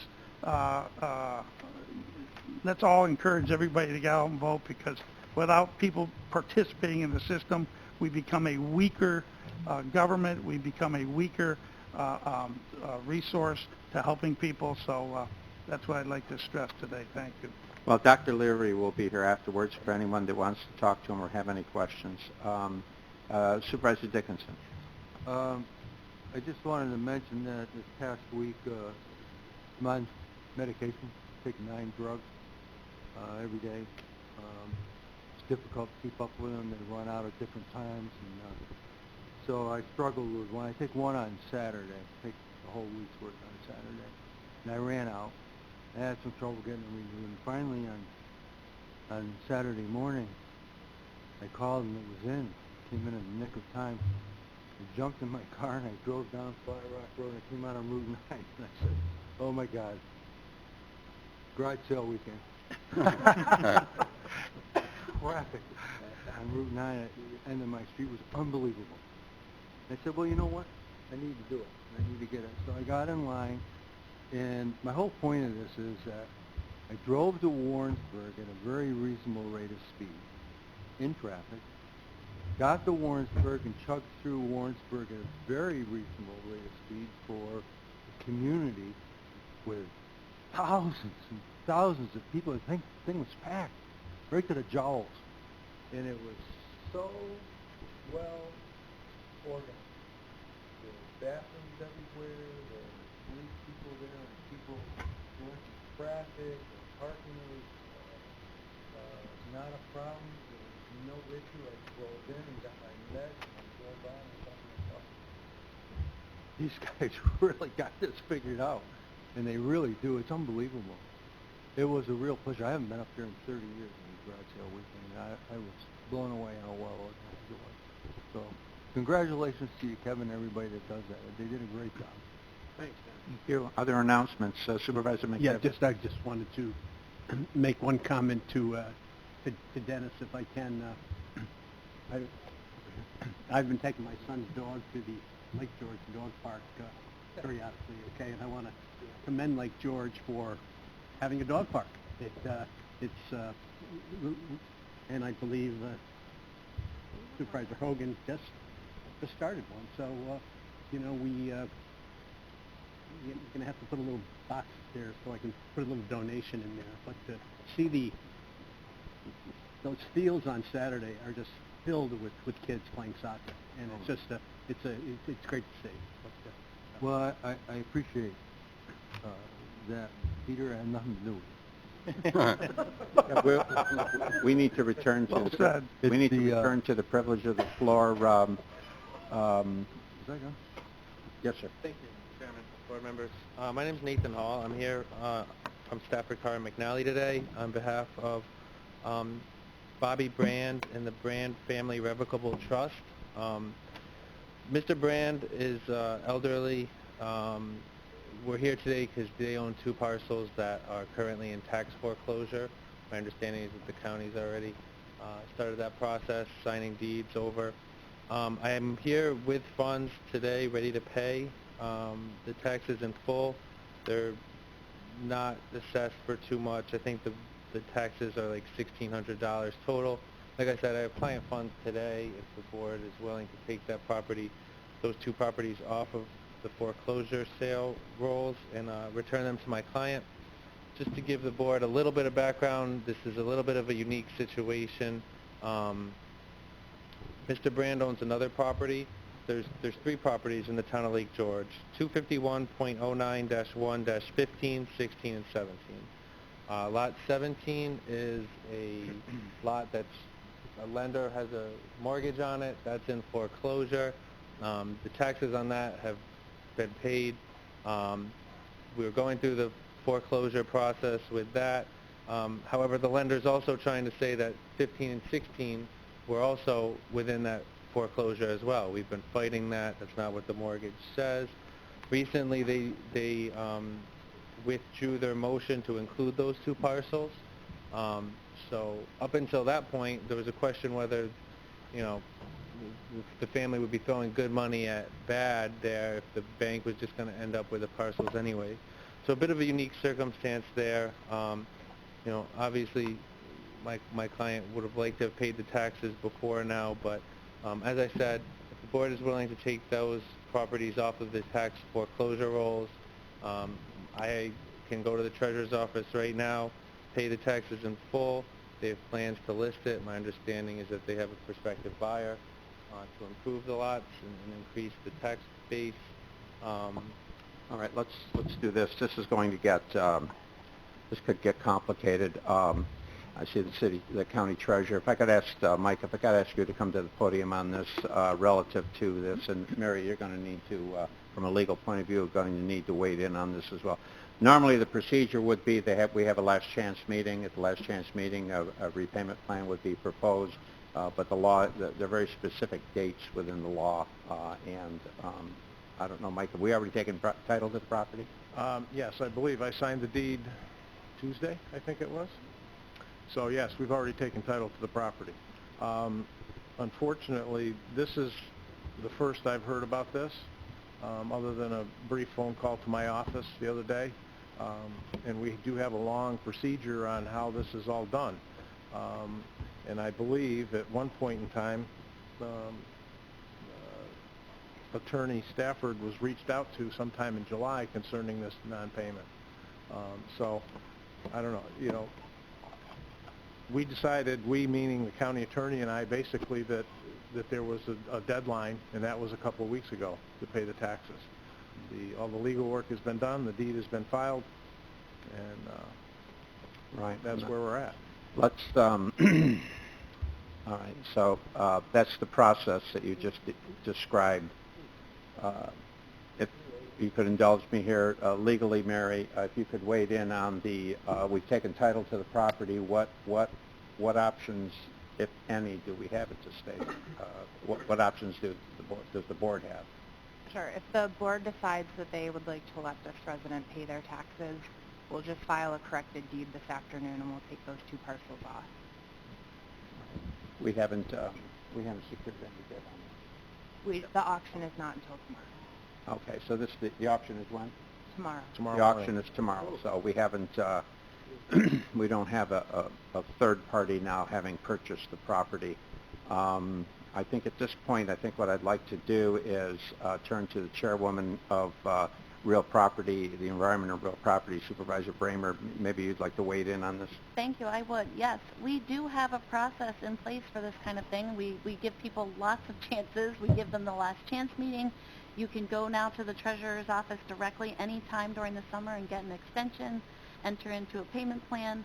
We even granted some people, and we offered it to anyone who showed up with money in September, pay in full, and the treasurer will take that money.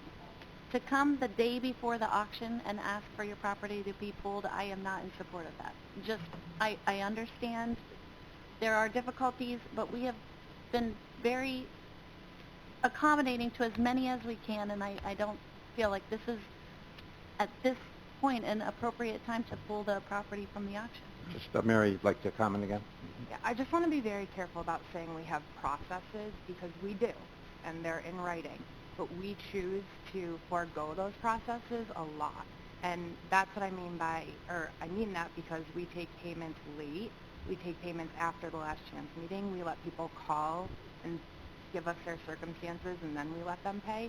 So I just want to be very careful. Like, we make exceptions all the time for people, and we're going to run into problems if we stop making those exceptions. All right, let's do this. We'll have further discussion on this, but I think that in order to have further discussion on this, it needs to be made a part of our agenda. Once again, since it's not part of our agenda, to make this part of our agenda will require a motion to waive our rules. It will require a 2/3 vote of this board. After that is completed, then there will have to be a motion regarding this matter, and when it comes before us, it will be made part of this actionable agenda. But I think the first step, in order to have further discussion on this at this time, since there is whether there's sufficient support amongst the supervisors to want to waive the rules of the board to make this part of our agenda. I'll make that motion. We have a motion from Supervisor Love to make it part of the agenda. Gene, is that a second? Supervisor Molino on the second. I think we're going to want to raise the hands on this. All those in favor of making this part of our agenda signify by raising your hand. Those that are opposed, raise your hand. All right, I believe that does constitute 2/3 of the vote. One more time on the noes. On the noes. I just want to make sure that we have a 2/3. Just a conversation. That's the stuff. Just for a conversation.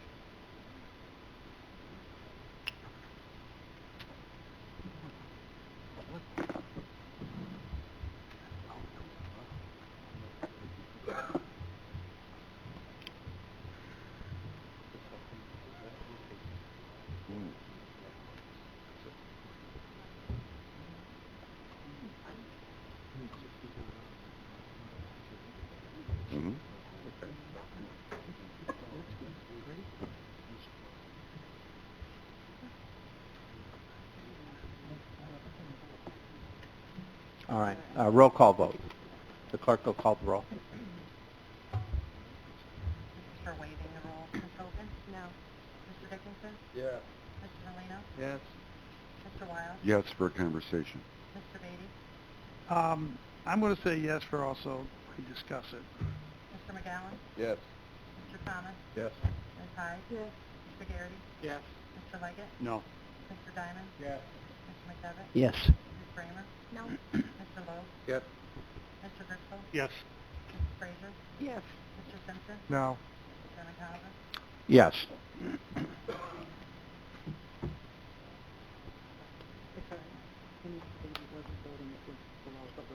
Okay, we have a 2/3 vote to entertain a resolution regarding this matter.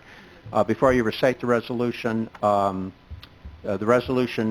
could be to approve this matter. The resolution could also be to withdraw this. I'm sorry, I apologize. We needed 667 votes. In order to get a 2/3 majority, we only have 665. The motion fails. The motion fails. It's not made a part of this agenda.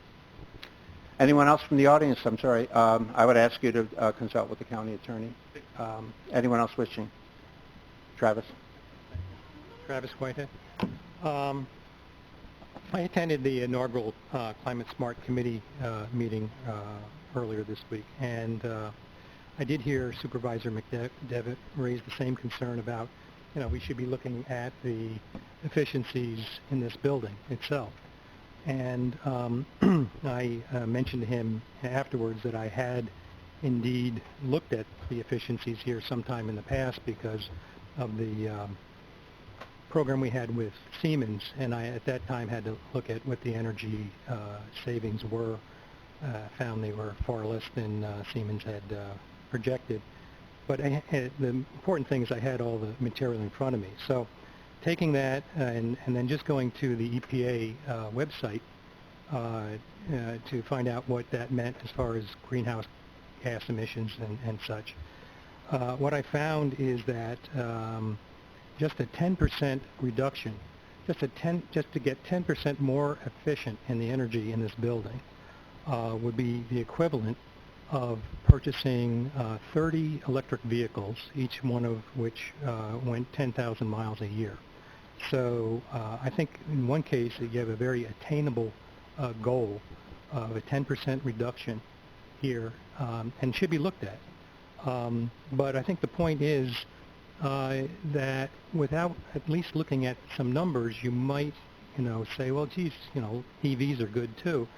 But the point is you really do need to do a cost-benefit analysis on every decision that you make here, whether it be climate change or anything else. And because, we do want to best spend the money that the taxpayers entrust with all of us.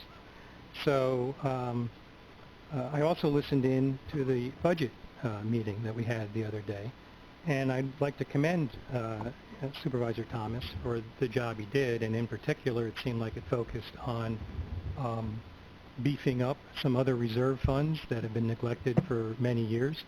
A lot of the funding coming from the general fund, which seems to be very tight as it is now, not nearly as tight as it looked 2 years ago. But still, what was said at that meeting was that the state controller suggests that you have a two months expenses in your reserve. You don't have quite 2 months expenses, but you're fairly close to that. So it seems like you're on target and you're working in the right direction. And it also seems that these other reserve funds are underfunded, and so that you're putting attention to that. This is all good stuff. Contrast that with my town, the town of Queensbury, who has about 6 months in the general fund and has had 6 months expenses in the general fund for the last 5 years, and has stuffed all additional monies outside the budget process into all these other reserve funds to where they're all fat as well. So, I mean, you've got to look at these things, and you are looking at these things, and I commend you for it. So that's really all I had to say. Thank you. Thank you, Travis. Absolutely. Good morning. Frank Dietrich, Lake George, New York. First, I want to thank Supervisor Molino for the STAR Smith Travel report visit earlier this week, I guess it was. Really informative session, interestingly presented by someone whose last name's Smith, not related. But it was a good view. Took it from an industry-wide level, so looking across the United States. They're a global company, but across the United States. And then drilling down into Warren County to see how we fit and compare. I thought it was a really good session. The ask on getting smaller properties to respond to Smith Travel is something that we can do. Lodging Association can reach out. We'll need some help in terms of getting all the participants that, Mike, you have on file. But if we can get contact information, we're happy to help in terms of soliciting their input to Smith Travel. I've done it for the Inn at Earl West. We do not typically respond. We're a 10-suite boutique property, so comparatives are difficult to gain out of Smith Travel. Excuse me, but I went ahead and followed that link. It's an easy thing to do, and it's something we can help with. We also can back into a lot of data because of all the information that Mike has. We know properties, we know how many rooms they have, we know how much occupancy tax has been collected. So we can reverse engineer that data to a certain extent and get good visibility as well, and we're happy to help with that if the county's interested in doing that. A couple of things, you know, from that session, their predictions for Smith Travel, just for clarity, they're usually dependent, they don't have any crystal balls, but they do know what properties are being built in the area, so they're usually a supply and demand. So their predictions for next year being down and then the year following being up are supply and demand oriented, how many properties are here.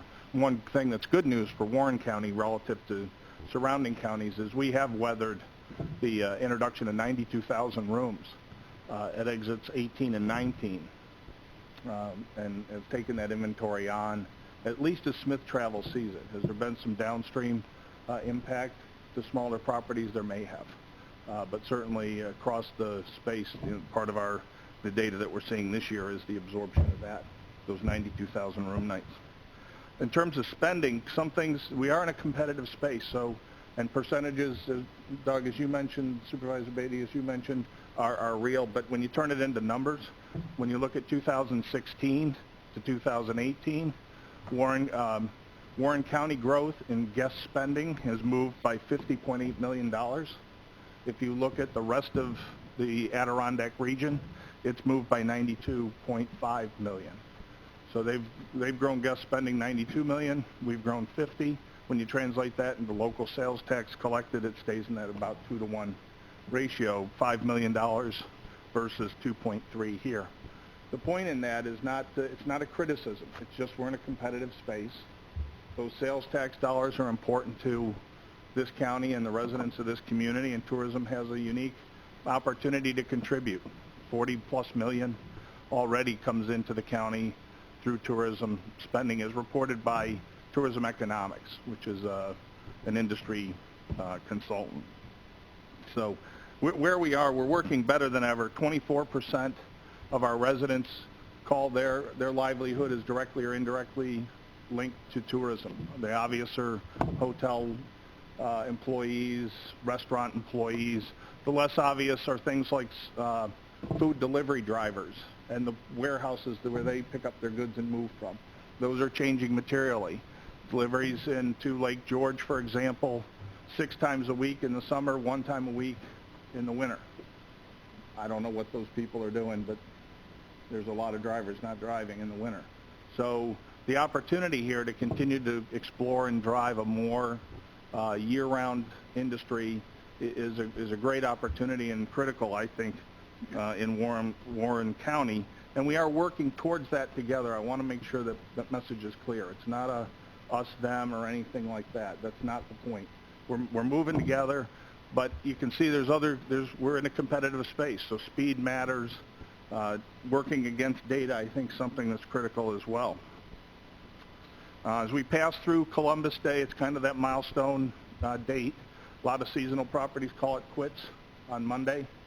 What that means here is about 5% of the residents in this county go on unemployment. That number is pretty consistent year over year. It's something I think that, again, as we focus on a more year-round tourism industry, a more weatherproof set of guests rather that come to visit us, that gives us an opportunity to help with the well-being of thousands of people in this county. So I want to thank you and everyone for your efforts. Tourism comes up quite often in this forum. I think that's outstanding. It is the #2 economic driver in the community. Speaking for the Warren County Lodging Association, that's over 100 businesses. It's not just hotels. It's businesses that are tied to the tourism economy. We're here. We want to help. Anything that we can do around data, analysis, thoughts, whatever, you know, we're certainly happy to help and pitch in. Thank you. You're welcome. Supervisor Driscoll. Thank you, Mr. Chairman.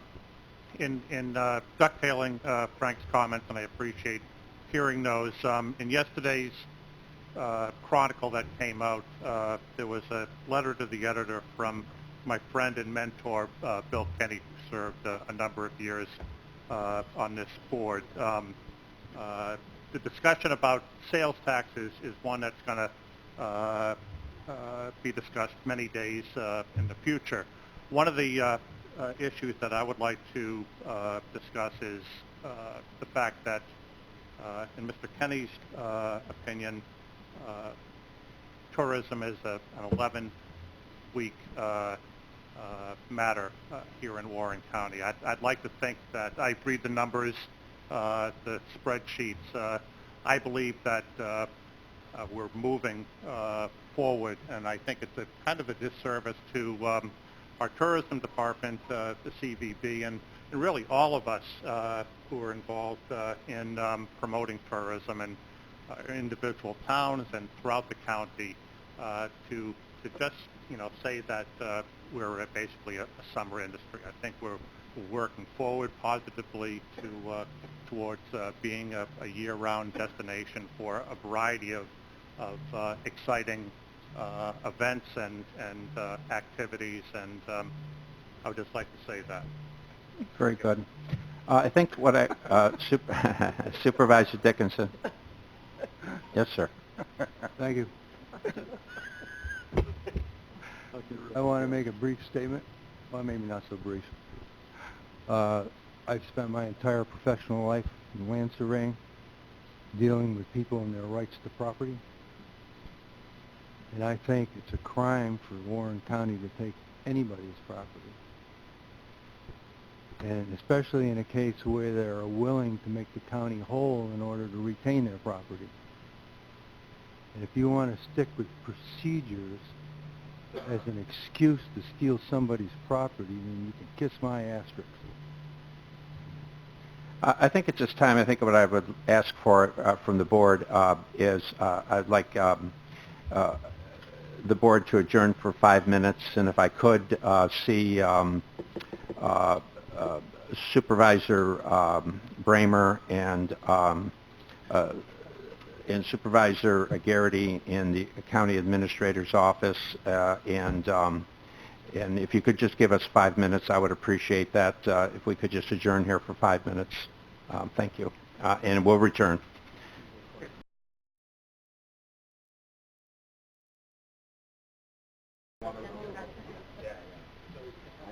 Thank you, everyone. Thank you for your patience. Appreciate it. Is that executive session?